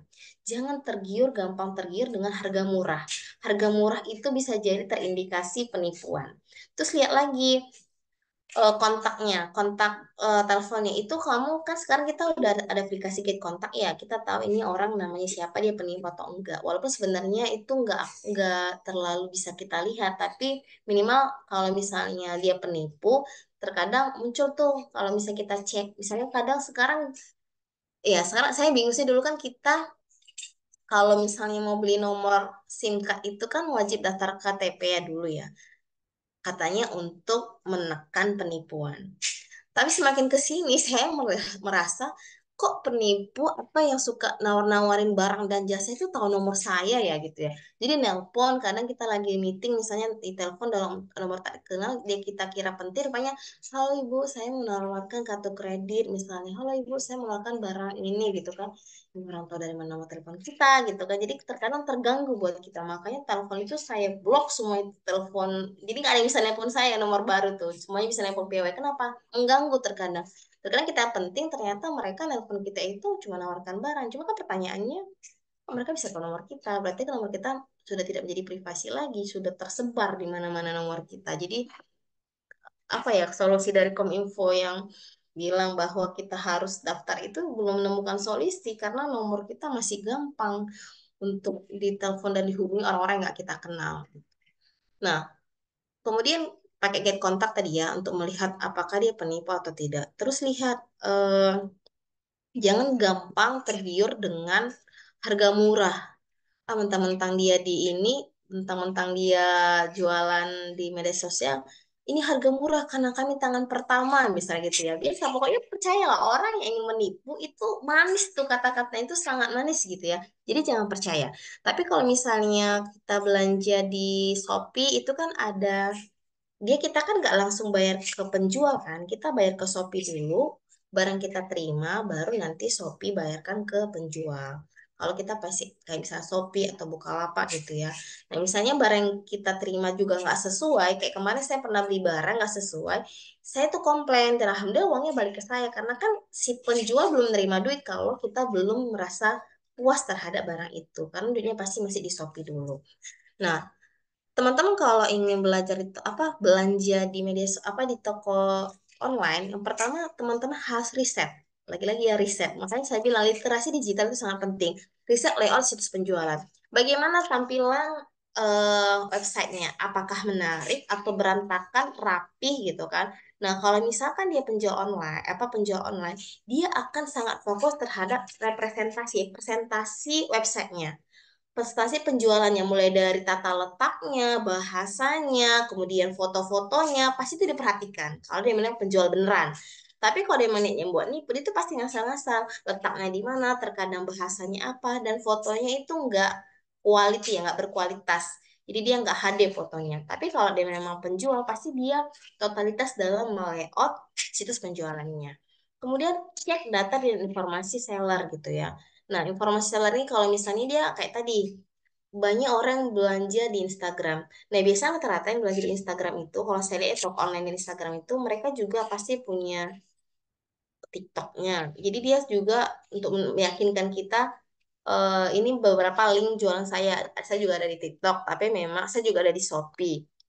Saya juga ada di Tokopedia. Biasanya mereka seperti itu supaya meningkatkan trust kita. Tapi kalau dia bilang maaf saya cuma bisa via apa namanya via WA misalnya via Instagram dan DM nggak ada pihak ketiga, memang bikin was-was kita belanja sih. Saya paling nggak berani belanja yang saya belum tahu track record dia, tidak ada review terhadap barang dia, dan dia tidak punya platform seperti dia nggak punya di Shopee atau dia nggak punya di platform orang ketiga untuk pembayaran. Karena pembayaran di orang ketiga itu penting. Kenapa? Kalau kita langsung ke dia, kita mau komplain pun nggak bisa. Karena kemarin ya, itu saya bilang tadi ya, kita balik ke media sosial, remaja itu kan sangat suka dengan tren. Jadi karena kemarin lagi trennya iPhone 15 ya, yang terbaru sekarang ya. Ya itulah ya mungkin ya, iPhone 15 terbaru. Jadi dia juga pengen, saya pengen nih, adalah yang jual murah ceritanya mungkin second atau apa, jual rendah iPhone. Nah, karena dia sangat pengen untuk apa ya, untuk gaya di media sosial, tergiurlah dia membeli yang murah itu melalui Instagram. Ketipu. Semua kita laporkan, ya nggak bisa, susah. Bisa, pasti susah. Balik duitnya pun pasti susah. Lapor ke polisi, bekukan, bekukan rekening yang penipunya. Sedangkan uangnya udah diambil sama si penipunya, gitu. Makanya hati-hati jangan tergiur dengan barang. Kemudian metode pembayarannya juga harus dilihat. Makanya paling enak itu kalau belanja belanja itu ya pembayarannya itu jelas. Misalnya lewat pihak ketiga seperti Shopee, Bukalapak, pun pihak kedua ya biasanya yang berani dengan pihak pertama itu memang yang sudah mempunyai brand-brand besar ya. Kayak misalnya kalau hijab itu kan Heaven Light kan itu udah terkenal lah misalnya. Tapi kalau misalnya toko-toko UMKM baru kita masih takut-takut ini beneran gak sih kayak gitu. Tapi kalau dia udah punya nama brand besar pasti kita berani untuk langsung tanpa melewati Shopee langsung ke pihak tersebut. Nah, juga hati-hati terhadap website yang dia harus jangan sampai dia replika. Banyak ya, bukan hanya website penjual online ya. Bank-bank juga ya, misalnya bankmandiri.com. Tapi dibikin mandiri, i-nya dua kali yang bikin kita nggak ini, apa namanya, nggak ngeh gitu kalau i-nya dua. Sehingga kita malah fokus, kita transaksi di bank yang replikanya. Atau kita transaksi di apa ya, di shop, di apa nih, di e-commerce yang replikanya bukan yang aslinya karena mirip namanya mungkin i-nya dua. Nah, makanya hati-hati perhatikan EYD-nya ya, ejaan yang disempurnakan ini udah benar belum alamat situsnya nih. Nah, ini satu lagi, perhatikan ini.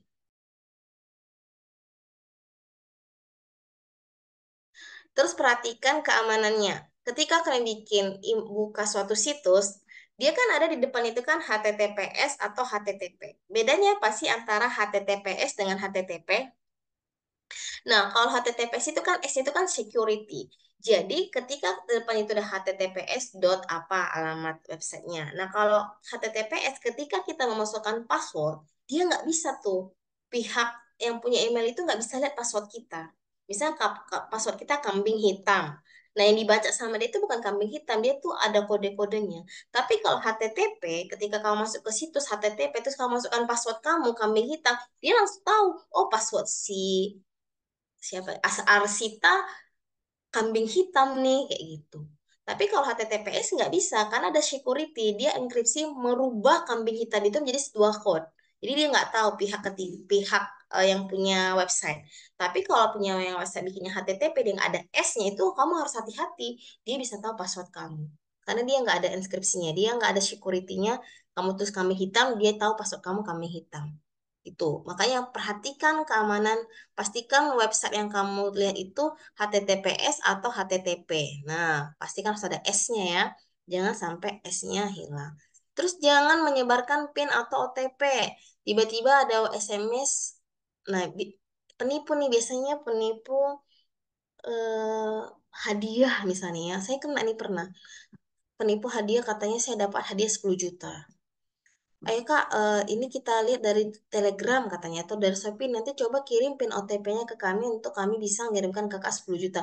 Jangan tergiur, PIN OTP ini harus hanya kamu yang boleh tahu. Bahkan misalnya Shopee minta, Mandiri minta, bank minta juga tidak boleh. Ini hanya menjadi rahasia kamu saja. Jangan gampang memberikan PIN atau OTP ke pihak ketiga karena ini berbahaya. Dia bisa masuk ke ini kamu apa namanya, ke media sosial kamu atau nanti ke bank kamu atau ke Shopee kamu tuh bisa masuk. Nanti dia belanja-belanja kamu yang bayar kan bahaya ya. Gitu.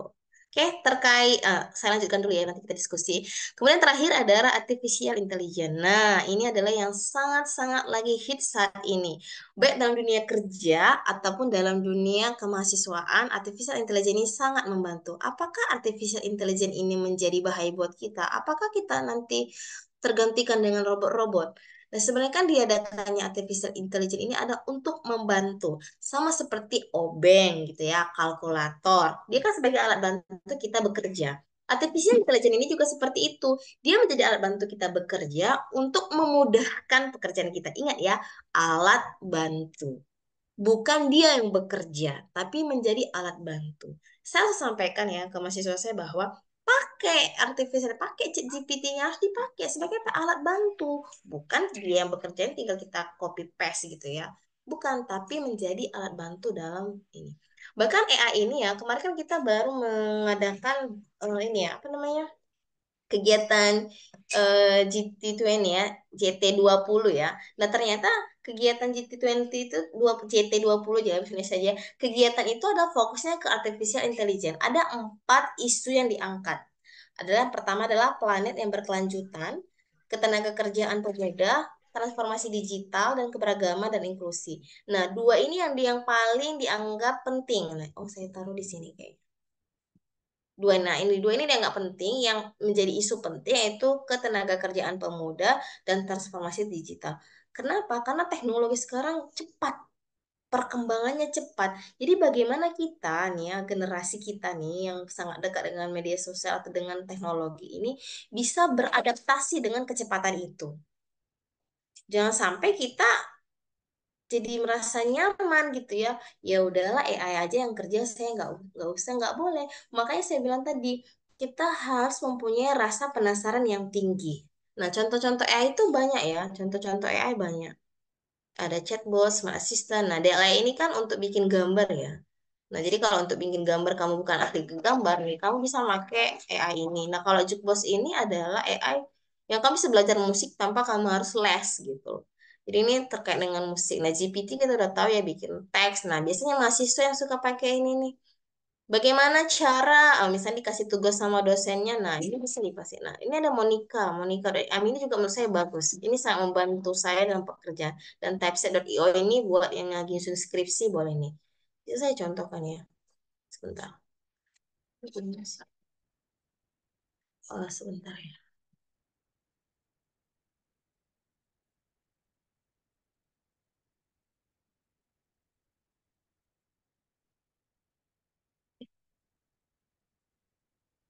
Sebentar. Yang website. Oke.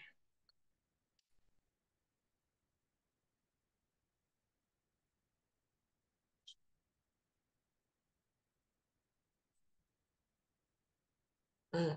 Ini ya salah satu AI yang menurut saya ini menarik untuk teman-teman yang lagi nyusun skripsi nih. Misalnya mau nyari literary review tentang misalnya kalian lagi fokus tentang politik di media sosial.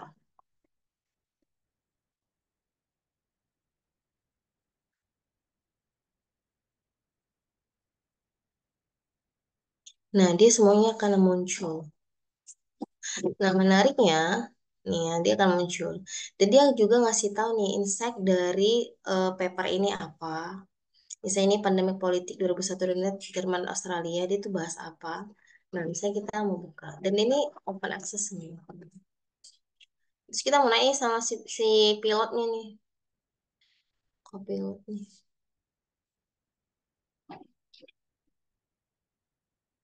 Saya kita mau nanya, coba deh kamu jelaskan abstrak yang dibikin paper ini dalam 2 baris. Nah, dijawab tuh sama dia. Nih, dijelaskan ini. Ini intinya kata dia. Abstrak itu intinya ini nih. Nah, terus mau nanya lagi nih, terus dia pakai metode apa nih? Nah, ini metode yang dia pakai. Jadi kamu nggak perlu, misalnya kamu, iya aku malas baca misalnya gitu ya. Kamu tinggal nyuruh si Copilot aja membaca dari yang paper yang kamu sediakan ini. Nah, ini kan membantu banget ya, sangat membantu pekerjaan kita ya ini. Jadi jangan sampai kita menganggap bahwa AI ini adalah sesuatu yang apa ya namanya? Wah, ini aku bisa tergerus nih, bisa hilang nih aku dari peradaban nih kalau misalnya AI semua yang muncul. Ya enggak juga, selama kamu masih ada niatan untuk belajar dan apa namanya punya rasa penasaran, percayalah posisi kamu tidak akan bisa digantikan dengan AI. Kenapa? Karena AI itu nggak punya empati, nggak punya rasa sayang, nggak punya emosional. Dia cuma alat yang dibikin oleh program. Nah, dia hanya fokus terhadap program-program yang dibuatkan untuk dia. Sedangkan kita kan manusia bedanya kita mesti punya rasa empati, kita mesti punya rasa kasih gitu kan. Nah, itu beda kita dengan AI. Makanya saya selalu bilang bahwa AI ini jadikan dia sebagai alat bantu, bukan menjadi kita rasa kalau kita sudah punya zona nyaman dengan AI kita nggak akan berkembang. Nah, kalau kita nggak akan berkembang, stuck kita akan kalah dengan yang lainnya. Makanya saya bilang terakhir pesan saya adalah kita harus penasaran. Sebagai generasi muda, kita harus terus penasaran. Intinya kita harus penasaran. Karena kalau kita penasaran, kita akan mencari tahu. Nah, kalau kita nggak mau cari, nggak penasaran, kita nggak cari, udah, ya udah yang ada aja, ya udah itu aja. Nah, kita nggak akan mau cari tahu dan akhirnya kita terlena dengan adanya AI. Nah, sekarang banyak ya teman-teman alat-alat bantu. Kan AI kayak GPT itu kan ada yang bayar, ada yang gratis ya. Yang 4.0 itu bayar. Kemudian Canva juga ya, ada yang gratis, ada yang bayar. Misalnya kan suka mau bikin suatu desain-desain menarik. Ada loh sesuatu yang kan cuma bayar 50.000, tapi kalian bisa dapat premium semuanya. Ibaratnya nih ya, kalian nih eh, bayar 50.000, tapi kalian dapat Canva gratis, ChatGPT gratis, tapi yang premium. Kok gratis sih? Bayar 50.000 tapi dapat Canva yang premium, ChatGPT premium, terus dan lain-lainnya. Itu saya beli. Namanya Tulabs. Aduh, saya nggak bisa screen di laptop yang satu lagi. Jadi, Tulabs itu adalah salah satu extension Chrome. Kita bisa pakai GPT yang premium. Kita bisa pakai yang Canva-nya yang premium. Tapi memang buat bareng-bareng gitu ya. Tapi memang kalau untuk belajar itu bagus. Dan dia banyak Duolingo ya. Kalau untuk belajar bahasa Inggris pun dia premium. Jadi teman-teman dengan 50.000 bisa menggunakan beberapa aplikasi premium. Tapi memang dia sharing dia. Memang jelas itu dia sharing. Tapi memang ya kalau untuk belajar ya nggak masalah kan kita sharing. Jadi kalau untuk kerja, benar-benar kerja jangan dipakai. Misalnya kampanye kalau buat bikin bahan presentasi yang dipakai kan tiba-tiba dia keluar nanti hilang lagi. Kamu udah capek-capek bikin slide presentasi hilang gitu kan. Tapi kalau untuk bahan belajar menurut saya itu bagus. Dia namanya Labs. Bisa teman-teman cari di itu pelajari. Satu akun, cuma 50.000 dalam 1 bulan. Kamu bisa banyak macam-macam yang premium. Netflix juga ada premium. Disney eh kalau film-film HBO. Tapi kalau untuk belajar dia Canva, AI-nya banyak, ada GPT, ada Monica, ada Perplexity, ada pokoknya banyak lah yang AI itu yang premium. Sama yang menariknya itu ada yang buat dia yang suka desain lah ada juga. Nah, itu menariknya. Namanya tuh Labs. Cuma saya nggak bisa share screen di sini karena di laptop satu lagi saya pasang. Karena dia satu laptop, satu akun 50.000. Oke, mungkin itu saja yang bisa saya sampaikan terkait materi hari ini, teman-teman. Semoga teman-teman mengerti ya. Semoga saya ngomongnya nggak kecepatan dan teman-teman bisa memahami apa yang saya sampaikan. Nah, saatnya kita berdiskusi. Oke, Oke, baik. silakan saya kembalikan ke Kak Solutifanya. Baik, terima kasih sebelumnya Ibu atas materi yang sudah diberikan. Cukup bermanfaat ya. Izin mungkin sebelumnya saya merangkum sedikit untuk materi yang sudah dipaparkan sebelumnya. Jadi tadi kita sempat diberikan cara untuk mungkin mencari cara untuk mengetahui gimana sih seberapa kuat password kita. Lalu setelah itu keamanan email, kita juga diberitahu cara untuk mengamankan sosial media kita dan juga efek dari misinformasi dan disinformasi itu sendiri serta cara mengidentifikasinya juga bisa sudah diberikan. Lalu juga terakhir kita tadi sempat membahas juga ya untuk cara memanfaatkan artificial intelligence karena memang salah satu miskonsepsi besar pada saat ini adalah manusia merasa kalau artificial intelligence ini akan menggantikan peran manusia. Oh, tapi ternyata kita juga diberikan cara oleh Ibu Putri gimana cara memanfaatkan artificial intelligence ini sendiri. Oke, baik. Karena untuk materinya juga sudah selesai, tibalah kita di sesi tanya jawab. Jadi untuk Bapak dan Ibu yang ingin bertanya, bisa langsung raise hand saja atau mungkin menuliskan pertanyaannya di kolom chat. Dan ketika saya cek di kolom chat juga, ini sudah cukup banyak pertanyaan yang kita dapatkan nih Ibu, sudah panen. Izin saya akan bacakan satu persatu untuk pertanyaannya. Oke, untuk Bapak Yusuf ini tadi bertanya, izin bertanya, Bu, gimana caranya menahan diri untuk membeli barang di sosmed?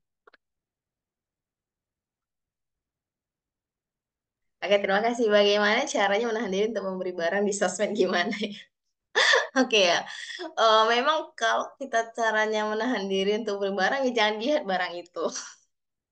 Gini ya, saya percaya sih, mungkin saya juga adalah orang yang ketika ih lucu, padahal kita udah punya barang, cuma karena ih lucu, gemes, pengen beli gitu ya. Ya lagi-lagi kita lihat lagi analisa kebutuhan kita. Jangan beli berdasarkan keinginan, tapi kebutuhan. Kalau emang kita niatnya itu emang butuh, ya silakan dibeli. Tapi kalau cuma keinginan, tahan dulu. Nah, kalau misalnya itu, makanya eh, salah satu dosen saya itu, teman saya kerja tuh, dia nggak pernah mau pakai mobil banking. Kenapa? Saya bilang, bukannya lebih mempermudah kita ya, misalnya mau transfer nggak perlu KTM. Saya jadi latah pur kalau belanja online katanya gitu. Jadi gampang saya belanja online, ini saya nggak usah pakai mobile banking. Kenapa? Jadi saya malas KTM kan bayar itunya barangnya. Jangan-jangan saya nggak mau kata dia gitu. Jadi salah satu cara yang dilakukan adalah dia nggak mau pakai mobile banking supaya dia nggak latah. Kalau mobile banking kan tinggal transfer, transfer apalagi sekarang kan kita jajan aja sudah jarang pakai uang tunai, pakai QRIS kan sekarang tinggal scan scan sampai setelah itu uang parkir kita lupa gitu kan. Aduh nggak ada uang parkir karena nggak pernah pakai uang cash lagi. Apa-apa kita tinggal scan scan dia ya jajan. Jadi salah satu cara saya uninstall aja itu mobil bankingnya supaya kamu kalau mau belanja. Jadi harus ke ATM dulu pasti kan malas ya. Tapi lagi-lagi analisa aja kebutuhan atau keinginan. Itu sih jawabannya Pak Yusuf. Baik, jadi memang kembali lagi ke kita ya Ibu. Iya, Namun Ibu juga memberikan salah satu tipsnya itu dengan cara menghapus mobile banking. Memang iya. jadi ribet, tapi setidaknya frekuensi belanja online-nya jadi berkurang ya Ibu. Mm-mm. Baik. Oke, untuk Bapak Yusuf, apakah pertanyaannya sudah terjawab? Aduh, Oke, sambil menunggu jawaban dari Bapak Yusuf, izin saya berlanjut ke pertanyaan selanjutnya, Ibu. Oke, jadi dari Ibu Ririn, izin bertanya, apakah ada cara lain untuk kita menjaga password selain menggunakan verifikasi dua langkah? oke. Kalau ditanyakan ada cara lain, yang pertama mungkin tadi ya, keunikan passwordnya. Tapi memang saran saya sih tetap mengadakan verifikasi dua langkah itu untuk menjaga lebih aman lagi. Tapi sebenarnya ketika kamu sudah bikin notifikasi, kan kita bikin notifikasi ketika ada yang masuk ke email kita kan ada dari ke HP ya. Kemudian passwordnya itu harus karakteristiknya itu yang unik. Harus ada numbering, karakter, huruf besar, huruf kecil itu harus dikombinasi lah. Dan itu sebenarnya sudah aman sebenarnya. Cuman untuk lebih aman lagi memang baiknya verifikasi dua langkah. Tapi emang ribet, makanya saya selalu bilang bahwa mau hidup yang aman itu ya nggak nyaman sebenarnya. Karena kalau kita mau aman ya kayak gitu nggak nyaman. Kalau misalnya mau nggak nyaman, ya sama lah. Mau hidup sehat gitu ya kata dokter. Hindari goreng-gorengan, hindari makanan bertepung, hindari mie instan kan. Aduh itu yang enak semua gitu kan. Hindari gula-gula gitu, yang manis-manis. Itu kan enak semua ya. Tapi pada dasarnya kita sadar itu merusak tubuh kita ya. Gorengan lah, tepung-tepung, gula-gula gitu kan. Tapi karena itu ada sesuatu yang enak, tetap aja kita makan gitu kan. Sama kalau kita misalnya memang mau lebih aman lagi, ya lakukan verifikasi dua langkah.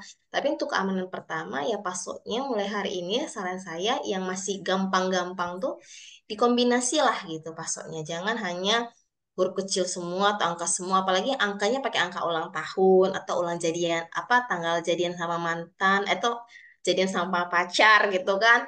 Udah ganti, ganti aja yang kombinasikan yang tadi lah, yang ribet gitu. Walaupun nggak nyaman gitu. Itu Kak Ririn ya. Oke, baik. Jadi memang tetap ya Bu, verifikasi 2 langkah itu sebagai pertahanan terakhir kita ya. Iya, betul. Baik, oke. Semoga menjawab Ibu Ririn. Izin berpindah ke pertanyaan selanjutnya, Ibu. Oke, dari Ibu Fitri, izin bertanya, Ibu, bagaimana cara kita menjaga data pribadi kita agar tetap aman di tengah era digital yang sekarang? Oke, menjaga ini saya tangkap menjaga keamanan ini misalnya kamu nyimpan data kamu di email ya. Jangan kayak tadi ya, passwordnya harus jelas ya, harus ribet gitu ya. Terus yang kedua, jangan percaya sama orang lain. Maksudnya yang tadi saya bilang, misalnya dia minta password kamu atau OTP kamu atau PIN kamu tuh jangan pernah percaya sama orang lain. Kemudian nih, pokoknya yang suka terus jangan gampang mengklik link-link yang nggak jelas gitu. Link-link yang nggak jelas itu jangan gampang diklik karena bisa jadi itu adalah malware yang ingin meretas eh, data-data kamu, misalnya di handphone atau dimanapun. Jadi memang harus, makanya kenapa posisi otak itu di atas ya, karena dia mengatur kita semua. Jadi setiap mau melakukan sesuatu, jangan cepat gitu ya. Tolong iklan Yamaha yang terdepan itu atau tercepat itu tahan dulu. Ketika mau melakukan sesuatu, pikir dulu, oh ini dampaknya apa, kalau sama kali ini apa akibatnya, kalau begini gimana. Tenang dulu, baru putuskan. Kalau kamu pengen cepat-cepat, nah itu bahaya tuh. Kalau udah kejadian, nanti yang rugi tuh kita tuh. Kalau udah tiba-tiba data hilang, uang hilang, nah stres tuh, panik tuh kan. Kalau udah stres tuh, aduh gimana nih, gimana nih. Nah kita nggak bisa berpikir jernih tuh. Jadi sebelum itu terjadi, tenangin diri dulu. Jangan gampang men-share sesuatu atau mengklik link-link yang nggak jelas lah. Sekarang kan banyak ya tiba-tiba ngirim link ya. Kalau nggak jelas jangan jangan penasarannya jangan dipakai di situ. Ini apa penasaran? Nggak usah dipakai di situ penasarannya. Diabaikan aja. Diabaikan. Kenapa? Kita nggak kenal, kita nggak tahu. Kenapa? Karena yang kita selamatkan data kita. Apalagi di handphone ini semua kan. M-banking di situ, data penting di situ, mungkin perjalanan apa dengan rekan bisnis kita di situ. Aduh bisa bahaya nanti kalau misalnya tahu. Jadi memang lagi-lagi pertama password dan jangan gampang mengklik link yang nggak kamu kenal. Begitu Kak Fitri. Oke, baik. Jadi memang dengan menahan rasa penasaran ya, Ibu, kembali lagi ke diri kita sendiri.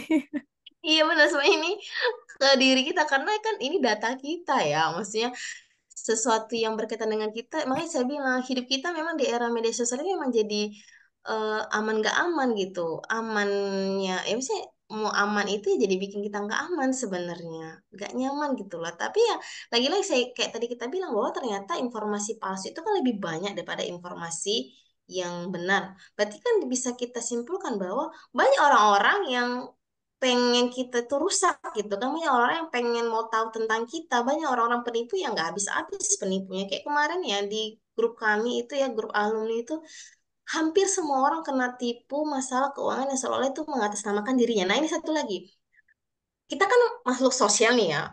Tiba-tiba kita baik banget. Misalnya tiba-tiba saya lah WA teman saya. Misalnya saya WA eh, Bang Sakti misalnya ya. Bang saya lagi nggak ada duit nih. Pakai nomor baru. Bang saya Putri lagi nggak ada duit nih. Tolong transfer dong 10 juta misalnya gitu. Nah karena kita ngerasa dekat, main transfer-transfer aja.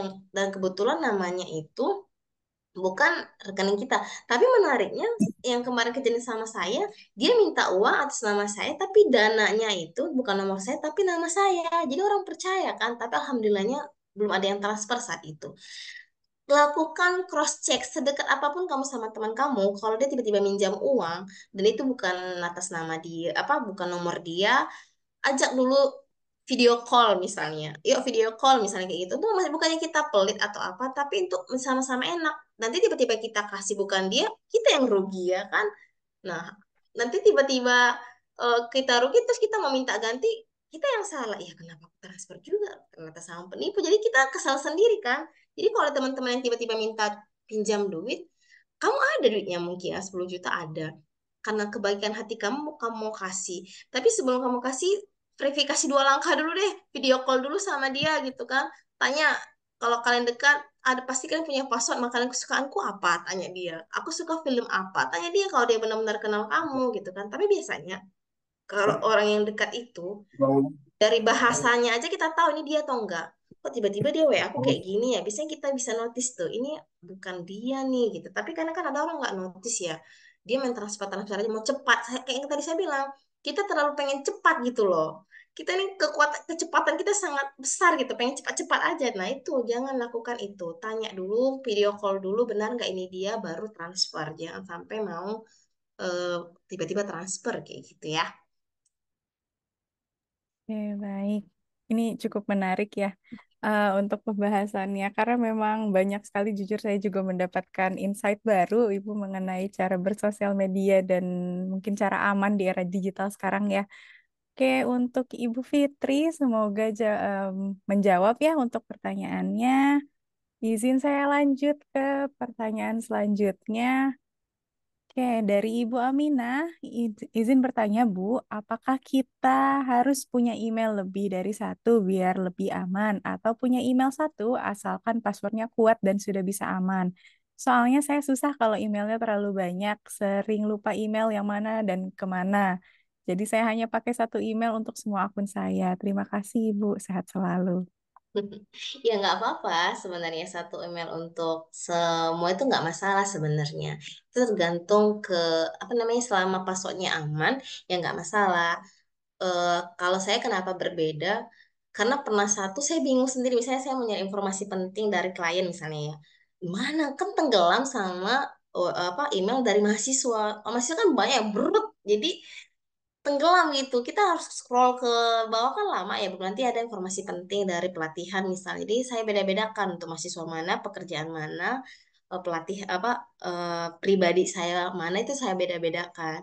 Makanya saya tuh punya catatan email. Makanya itu harus saya jaga tuh kalau itu bocor bisa tahu orang tuh semua email saya. Makanya bahaya juga. Makanya harus pandai-pandai menjaga data pribadi. Jadi data kita kita yang tahu diri kita jangan sampai orang lain tahu. Dan satu lagi sebesti apapun kamu sama sahabat kamu, seakrab apapun kamu sahabat kamu, jangan kasih tahu privasi kamu, khususnya email kamu, kemudian password m-banking kamu, seakrab apapun itu jangan, cukup kamu saja yang tahu.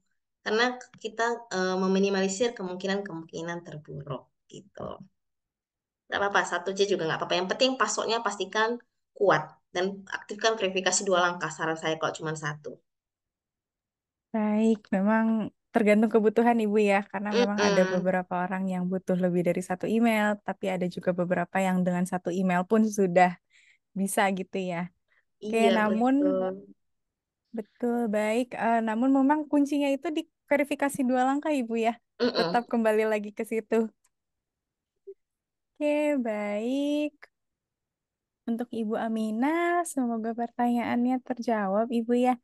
Oke, izin saya berpindah lagi. Wah, cukup antusias sekali berarti ini Iya ya. banyak sekali Webinar siang pertanyaannya. hari ini pertanyaannya cukup banyak ya.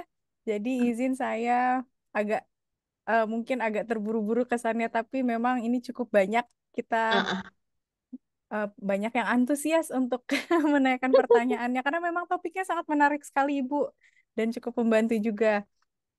Oke, izin saya berpindah ke Bapak Suwandi.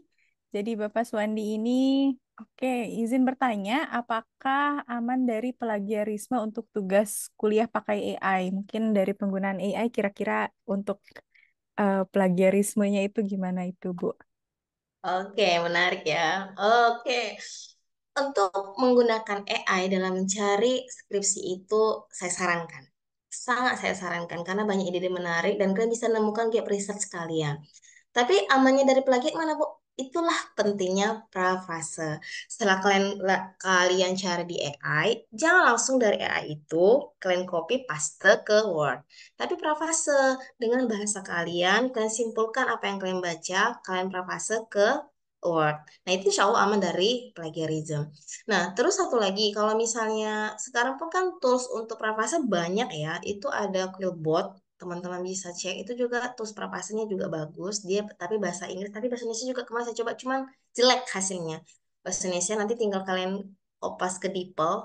Nah, saran saya buat teman-teman mahasiswa nih ya kalau misalnya ingin menggunakan kalian nggak bisa nih bahasa Inggris gitu kan mau bikin abstrak gitu ya jangan pakai Google Translate ya mending pakai DeepL. DeepL itu menurut saya lebih akademik bahasanya dibandingkan Google Translate. Nah, kalau DeepL itu lebih bagus bahasanya dan teman-teman bisa menggunakan misalnya kalian nemu jurnal internasional satu PDF gitu ya, beberapa halaman yang kalian pengen banget menggunakan itu, tapi kan nggak tahu bahasanya, nggak ngerti, Bu. Di DeepL bisa dia mentranslate satu folder PDF itu bisa. Jadi kan nggak harus kopas satu-satu kayak Google Translate nggak bisa, di DeepL bisa. Jadi teman-teman bisa pakai itu. Jadi kalau misalnya untuk hilang dari yang namanya apa tadi namanya plagiarism ya, cek Turnitin itu ya. Teman-teman bisa Prapase. Itu adalah kunci utama. Karena baru kemarin saya submit pelatihan dia melarang kelas menggunakan ChatGPT. Jadi saya coba tulisan saya ada nanti namanya GPT Zero menentukan bahasa kita ini bahasa ChatGPT nggak ya gitu. Nah, pas saya masukkan tulisan saya ke situ, dia mengklaim itu bahasa ChatGPT. Waduh, dalam hati saya. Jadi saya harus praprasa lagi. Memang capek. Ini praprasa lagi nih, gimana supaya dia tidak terdetek menjadi bahasa ChatGPT. Mungkin nanti bisa kita bikin pelatihan itu ya, Kak. Untuk lebih Bisa lanjut. diatur, bisa diatur Ibu, tenang. Iya. Oke, jadi memang kembali lagi ke parafrase ya kuncinya Ibu supaya Iya, tidak betul. terdeteksi plagiarisme. Mm-mm. Oke, baik untuk Bapak Suwandi, semoga terjawab ya pertanyaannya. Oke, izin saya berpindah lagi ke Bapak Dimas. Jadi Bapak Dimas ini bertanya Ibu bagaimana teknologi digital dapat mengubah cara kita dalam bekerja dan berpikir dalam lingkungan profesional. Maksudnya, ada Pak Dimasnya masih ada. Ini maksudnya gimana ya, Pak Dimas? Baik, untuk Bapak Dimas mungkin jika bisa on cam boleh Oh, boleh. dipersilakan. Bagaimana teknologi dapat mengubah cara kita bekerja dan berpikir dan lingkungan profesional? Ya, kalau yang saya tangkap nih ya Pak, nanti Bapak bisa on cam kalau misalnya mau berdiskusi. Teknologi digital dapat mengubah cara kita bekerja dan berpikir dan melakukan profesional. Sebenarnya nggak semua orang siap dengan perubahan. Kalau dalam lingkungan profesional ya, kemudian anggaplah lingkungan saya dalam lingkungan akademik. Nggak semua orang siap dengan perubahan yang ada, apalagi dengan adanya AI ChatGPT. Banyak orang merasa bahwa AI itu adalah sesuatu, bahkan mengharamkan mahasiswa menggunakan itu. Beberapa dosen juga mengharamkan mahasiswa menggunakan itu karena dianggap ancaman. Nah, kalau bagi saya pribadi ya saya nggak masalah gitu kan. Ya, saya merasa ya kita harus punya perasaan dong. Saya lebih pintar kok dari ChatGPT gitu kan. Kenapa saya harus takut mahasiswa pakai ChatGPT? Saya nggak masalah, walau pakai aja ChatGPT itu. Karena ya makanya cara kita untuk ber berpacu dengan teknologi, kita juga harus mengupgrade diri kita. Kita nggak boleh gini-gini aja karena zaman terus berubah, teknologi terus berubah, terus kita mau diam gitu aja ya nggak bisa. Kita pun sebagai eh, pekerja gitu ya, saya juga bekerja harus mengupgrade apa nih tren terbaru. Oh, saya harus tahu nih ya. Kita harus mengupgrade diri kita, jangan sampai kita kalah sama teknologi. Kan teknologi kan ciptaan, dia benda, sedangkan kita manusia yang dikasih berpikir untuk terus maju. Nah, jangan sampai kita kalah dengan teknologi. Jadi menurut saya mengubah cara kita bekerja dengan berpikir ya kita harus lebih cepat dari teknologi dan kita harus lebih pintar dari mereka sehingga ketika teknologi ada, dia lagi-lagi saya bilang bahwa jadikan dia sebagai alat bantu. Bukan bukan dia bekerja bukan kita yang mengikuti teknologi tapi kita harus beradaptasi dan bisa sama-sama saling inilah mutualisme lah, simbiosis mutualisme lah, kayak kita butuh ChatGPT gitu ya, ChatGPT butuh kita untuk kita gunakan. Jadi gitu sih Pak, jadi jangan pernah merasa teknologi ini akan menyusahkan kita, enggak, dia sangat membantu pekerjaan kita, jadi pekerjaan kita lebih cepat kayak gitu. Misalnya kayak sekarang yang bikin PPT ya, ada kan tipe dosen yang mungkin bikin PPT itu harus yang cantik, dia menggunakan Canva. Ada yang pengen instan, yang penting jadi PPT. Kan udah ada namanya Gamma. Nah, tinggal kamu create, saya ingin membuat PPT tentang keuangan digital misalnya. Tinggal kamu masukkan seret keluar tuh 10 PPT. Jadilah itu, nggak perlu kamu lagi desain-desain. Misalnya di Canva kan butuh effort ya, desain ini. Itu nggak perlu, tinggal kamu terus saja keluar. Kamu tinggal presentasi, selesai. Jadi sebenarnya AI ini membantu sih. Yang penting tinggal kitanya aja mau eh, berkembang atau ya udahlah kayak gitu. Gitu sih Kak. Kalau Pak Dimas belum puas nanti bisa ditanyakan lagi. Baik, untuk Pak Dimas mungkin jika memang ada yang ingin ditanyakan kembali boleh resend atau mungkin melalui chat kembali Ibu ya. Oke, Oke, visi. jadi memang kembali lagi ke mindset kita ya Ibu, dengan Mm-mm. cara memandang teknologi ini, perkembangan teknologi ini antara kawan dan lawan itu tergantung kita Ibu ya. Betul. Oke, baik. Izin berpindah ke pertanyaan selanjutnya dari Bapak Robi. Wah, ini cukup menarik, Ibu. Jadi, Bapak Robi ini bertanya, jadi dalam dunia hacking ada yang namanya phishing. Jadi, gimana caranya menghindari phishing tersebut, Ibu? Mm-mm. Ya, phishing itu kan websitenya replika ya. Makanya saya bilang tadi ketika kita mau masuk website itu, perhatikan benar-benar alamatnya. Jangan sampai dia itu yang di phishing. Misalnya kayak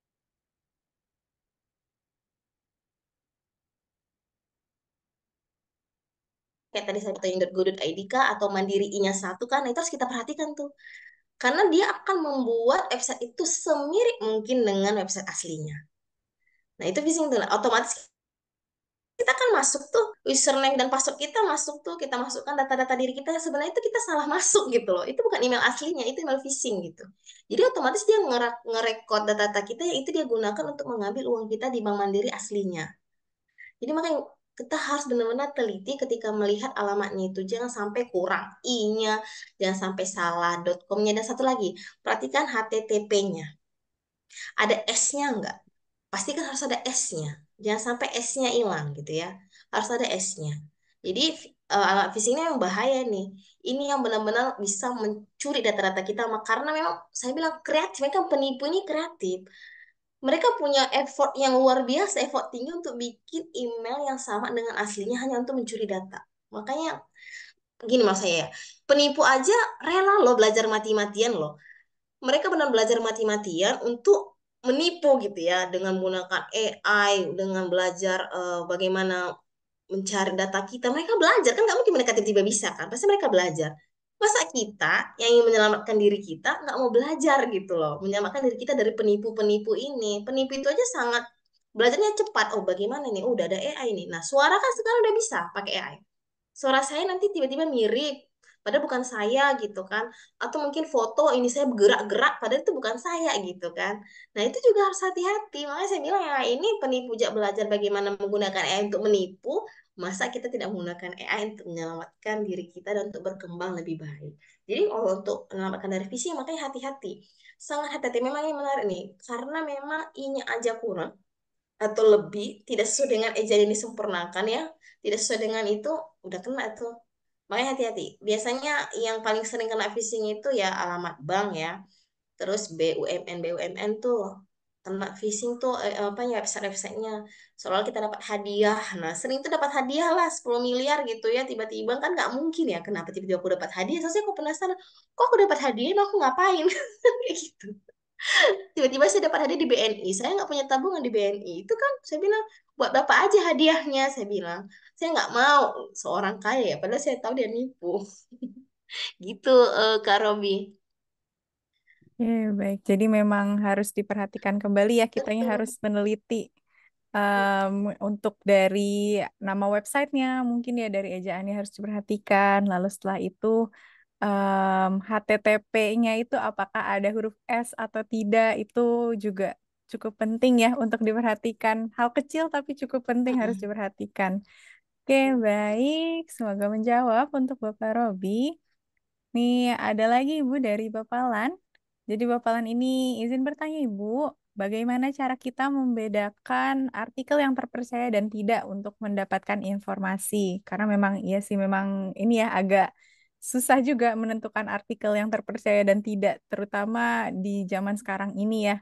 Informasi itu bisa kita dapatkan dari mana saja. Betul ya. Oke, jadi di Indonesia itu saya nggak ada tulis ya tadi ya. Oke. Di Indonesia itu ada namanya situsnya itu untuk menentukan itu berita atau tidak. Itu namanya eh, beritahoax.com.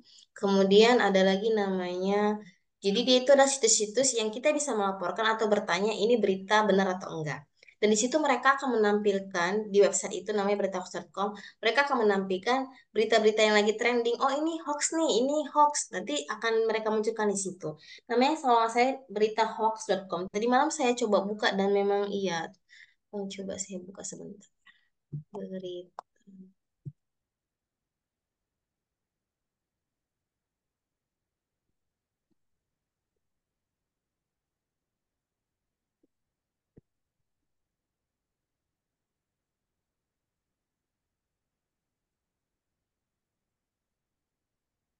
Oke, itu. Jadi dia ada situsnya. Nanti sembari untuk melihat apakah berita itu hoax atau tidak. Dia namanya gitu Kak. Jadi eh, untuk mengetahui berita itu atau tidak, pertama cari berita yang sama dengan judul yang sama di Google. Misalnya dia bilang berita bahwa hari ini Pak Jokowi mau menikah misalnya gitu ya.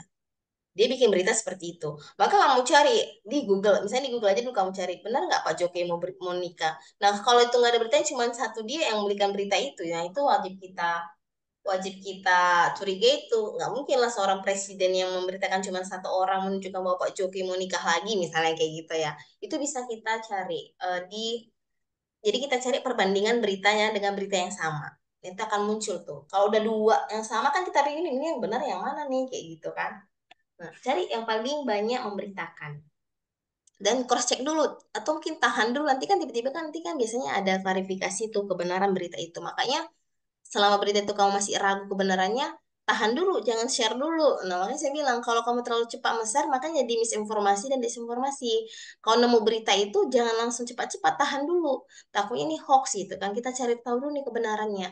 Makanya lagi-lagi sebenarnya inti dari materi ini hari ini tuh adalah makanya pemerintah pun lagi banyak, apalagi Kominfo ya setahu saya lagi mau gencar-gencarnya bikin pelatihan tentang literasi digital. Karena mau nggak mau ya harus gitu, karena hidup kita sekarang sudah berdampingan dengan digital gitu. Itu sih Kak yang bisa saya jawab. Oke, baik. Jadi dengan menggunakan cross-check melalui website itu tadi ya, Ibu ya, Betul. checkhoax.com. Oke, boleh dicek mungkin Bapak untuk websitenya. Mungkin ingin mengetahui apakah berita yang baru saja dibaca itu berita asli atau hoax. Bentar ya Oke, saya cek ya. baik. Karena sekarang juga waktu sudah menunjukkan pukul 11.42, izin saya buka untuk 2 pertanyaan terakhir, Ibu ya. Iya. Oke, baik. Jadi ada dari Ibu Aska. Oke, jadi Ibu Aska ini ingin mengetahui bagaimana tanggapan Ibu mengenai Meta yang menggunakan postingan sebagai objek penelitian untuk mengembangkan AI. Jadi di sisi lain terdapat hal negatif yang menyebabkan terancamnya pekerjaan para ilustrator yang sudah membangun branding di aplikasi seperti Instagram. Tapi apakah ini berarti jika kita berada di dalam posisi sebagai ilustrator mengharuskan kita untuk istirahat sejenak dari Instagram atau beralih ke sosial media yang lain? Atau justru kita harus melawan kebijakan dari Meta ini? Sekian. Oke, baik. Oke, terima kasih ya. Benar ya. Kemarin juga saya baca ya. Tadi juga saya sampaikan bahwa Meta memang lagi ingin mengembangkan AI-nya dengan menggunakan kita sebagai objek penelitian mereka, postingan kita, pokoknya profil kita ada di Instagram. Nah, kemarin juga saya baca, ternyata mereka juga memberikan, memang mereka tidak mensosialisasikannya, mereka juga memberikan bahwa kita boleh loh menolak bahwa kita menjadi objek penelitian. Itu ada. Cuman saya belum praktekkan, makanya saya belum berani ngomong, karena baru tadi malam juga saya tahu. Jadi nanti di Instagram itu, kan ada titik tiga tuh, coba teman-teman cari, dia ada cara, jadi kita disuruh ngisi form untuk menyetujui bahwa kita tidak mau dijadikan objek penelitian untuk AI mereka, kayak gitu. Cuma saya belum bisa kasih karena saya belum praktekkan, tapi dari berita yang saya baca, mereka mengasih kok misalnya formulir untuk kita isi bahwa kita nggak mau. Jadi kita boleh menolak gitu kan. Walaupun mereka bilang kami akan menggunakan postingan kalian, foto kalian, terus caption kalian terhadap uji AI kami gitu. Tapi kalau nggak mau nggak apa-apa. Mereka ini kok, mereka mengasih apa namanya eh, kesempatan untuk kita menolak gitu. Oke, baik. Karena jadi memang ini ya, kita juga bisa memilih untuk tidak setuju untuk Mm-mm. dijadikan bahan penelitiannya Meta, Ibu ya. Iya, nanti tinggal diisi aja formnya. Oh, baik. Jadi jangan lupa mengisi formnya ya, Bapak Ibu. Mm-mm. Oke, izin Ibu, ini kebetulan Bapak Hafiz ini ingin bertanya melalui open mic. Dipersilakan untuk pertanyaan terakhir. Boleh Bapak Hafiz untuk open mic? Silakan. Assalamualaikum warahmatullahi wabarakatuh. Waalaikumsalam warahmatullahi wabarakatuh. Saya mau bertanya, tadi di PowerPoint nomor 19, slide ke-19, tercantum bahwa jangan mudah terlena dengan AI, kan? Mm-mm. Dan Bu Putri eh, menguatkan pernyataan tersebut dengan sekarang banyak mahasiswa yang malas menggunakan AI untuk membuat skripsi dan lain-lain. Tetapi em, di lain sisi, Bu Putri tadi mengiyakan atau mendukung bahwa mahasiswa boleh saja menggunakan AI, menggunakan AI, dan bahkan ibu juga eh, memberi tipsnya untuk menggunakan AI.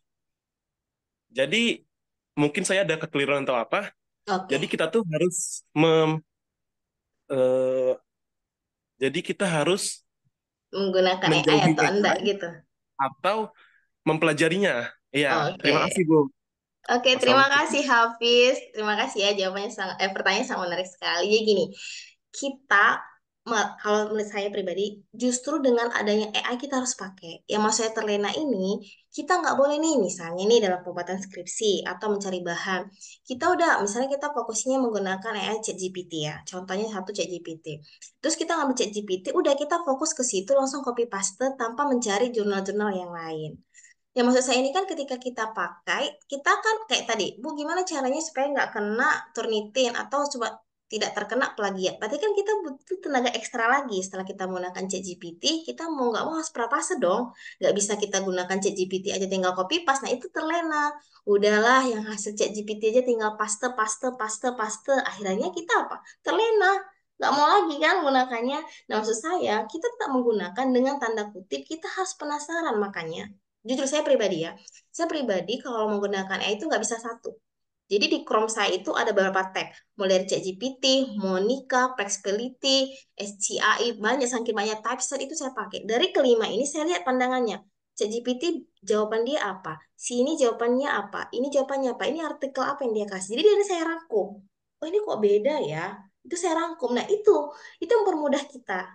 Jadi jangan hanya fokus satu, tinggal paste, akhirnya kita terlena kan, jadi kita malas. Jadi jadi mahasiswa yang malas. Tapi kita gunakan, makanya saya bilang sebagai alat bantu. Misalnya ini kita nggak ada ide nih. Aduh besok aku mau ngajuin judul apa ya, judul penelitian yang menarik ke misalnya mau lapor ke prodi. Nah, kita tanya nih ChatGPT, berikan dong saya judul, saya mau meneliti tentang misalnya politik di media sosial. Muncul nih ChatGPT. Kita langsung misalnya ada dua yang menarik. Nah, kita pindah, tanya lagi. Berikan saya referensi mengenai ini gitu. Oh, ada nih, udah pakai itu aja. Nah, itu yang bikin kita jadi ketergantungan. Kita hanya fokus yang dia dijawab sama ChatGPT udah sampai situ nggak boleh. Kita harus mempunyai rasa penasaran. Nah, jadi sama ChatGPT ini kita ada tektokan nih. Jangan dia jawab kita terima, dia jawab kita terima. Kalau saya tanya, saya nggak mau ini jelek, ganti yang lain saya bilang. Dicarinya lagi kan, jelek ganti yang lain. Berapa kali saya jelekin ChatGPT? Ah jelek kamu ganti yang lain. Saya mau yang lebih sulit, yang lebih ini saya bilang. Carinya lagi. Ah, ini terlalu gampang saya bilang itu selalu saya gitu kan ChatGPT. Karena apa? Jangan mau dia kasih kita langsung terima. Kita jelek-jelek kita jelek nih. Saya yang lebih menarik. Saya maunya ada indikator ini gitu. Nah, contoh lagi ini ada mahasiswa saya nih, Mak Ikram nih. Nah, udah sampai mana nih skripsinya nih. Nah, gitu. Misalnya kita stuck nih. Kita meneliti tentang misalnya akhlak gitu kan. Apa ya teori-teori yang membahas tentang akhlak? Cari data jurnalnya. Nah, biasanya di ChatGPT itu kurang menarik kalau untuk nyari jurnal. Yang bagus tadi kayak tadi saya bilang typeset.io itu bagus. Ada lagi sciat.ai itu kalau saya nggak salah itu juga bagus untuk nyari referensi. Apalagi nyusun latar belakang. Aduh, dia bagus banget menurut saya.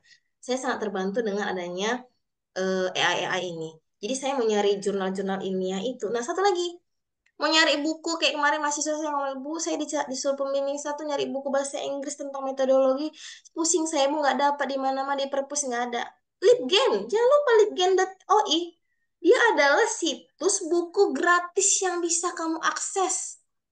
Gratis. Jadi kalau kamu mau nyari buku gratis, pergilah ke Libgen.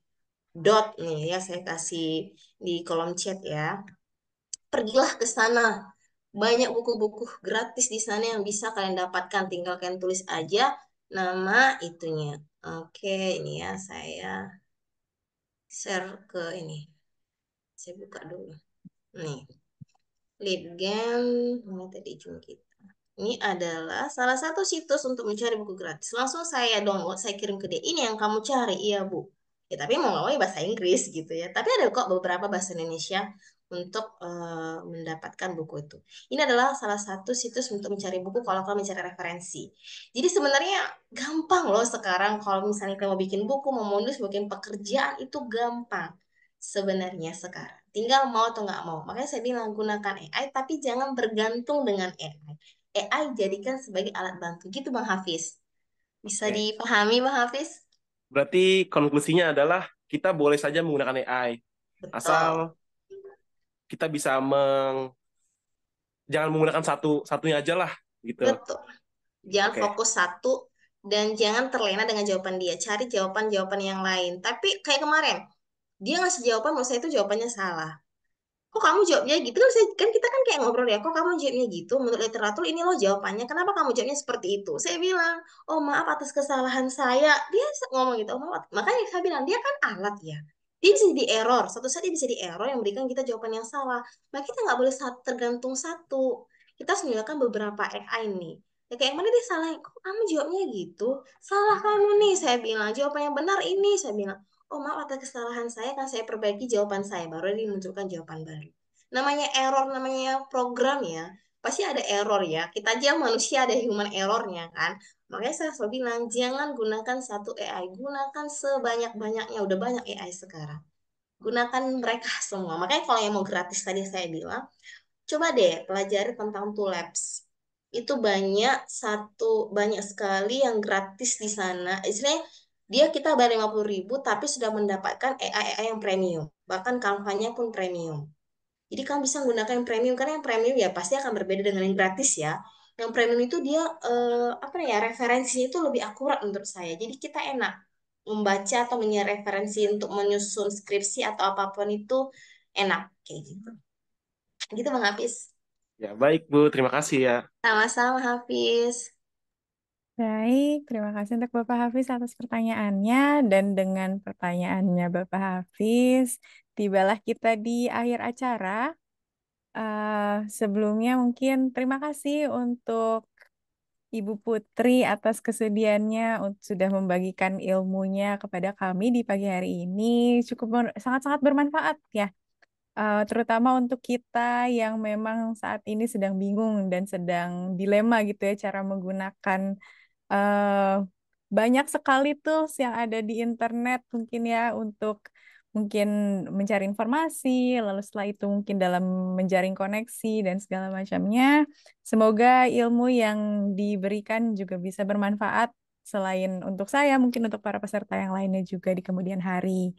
Nah, sebelumnya saya izin mau melakukan dokumentasi terlebih dahulu. Mungkin untuk para peserta boleh dipersilakan untuk on-cam. Izin saya akan melakukan dokumentasi melalui screenshot.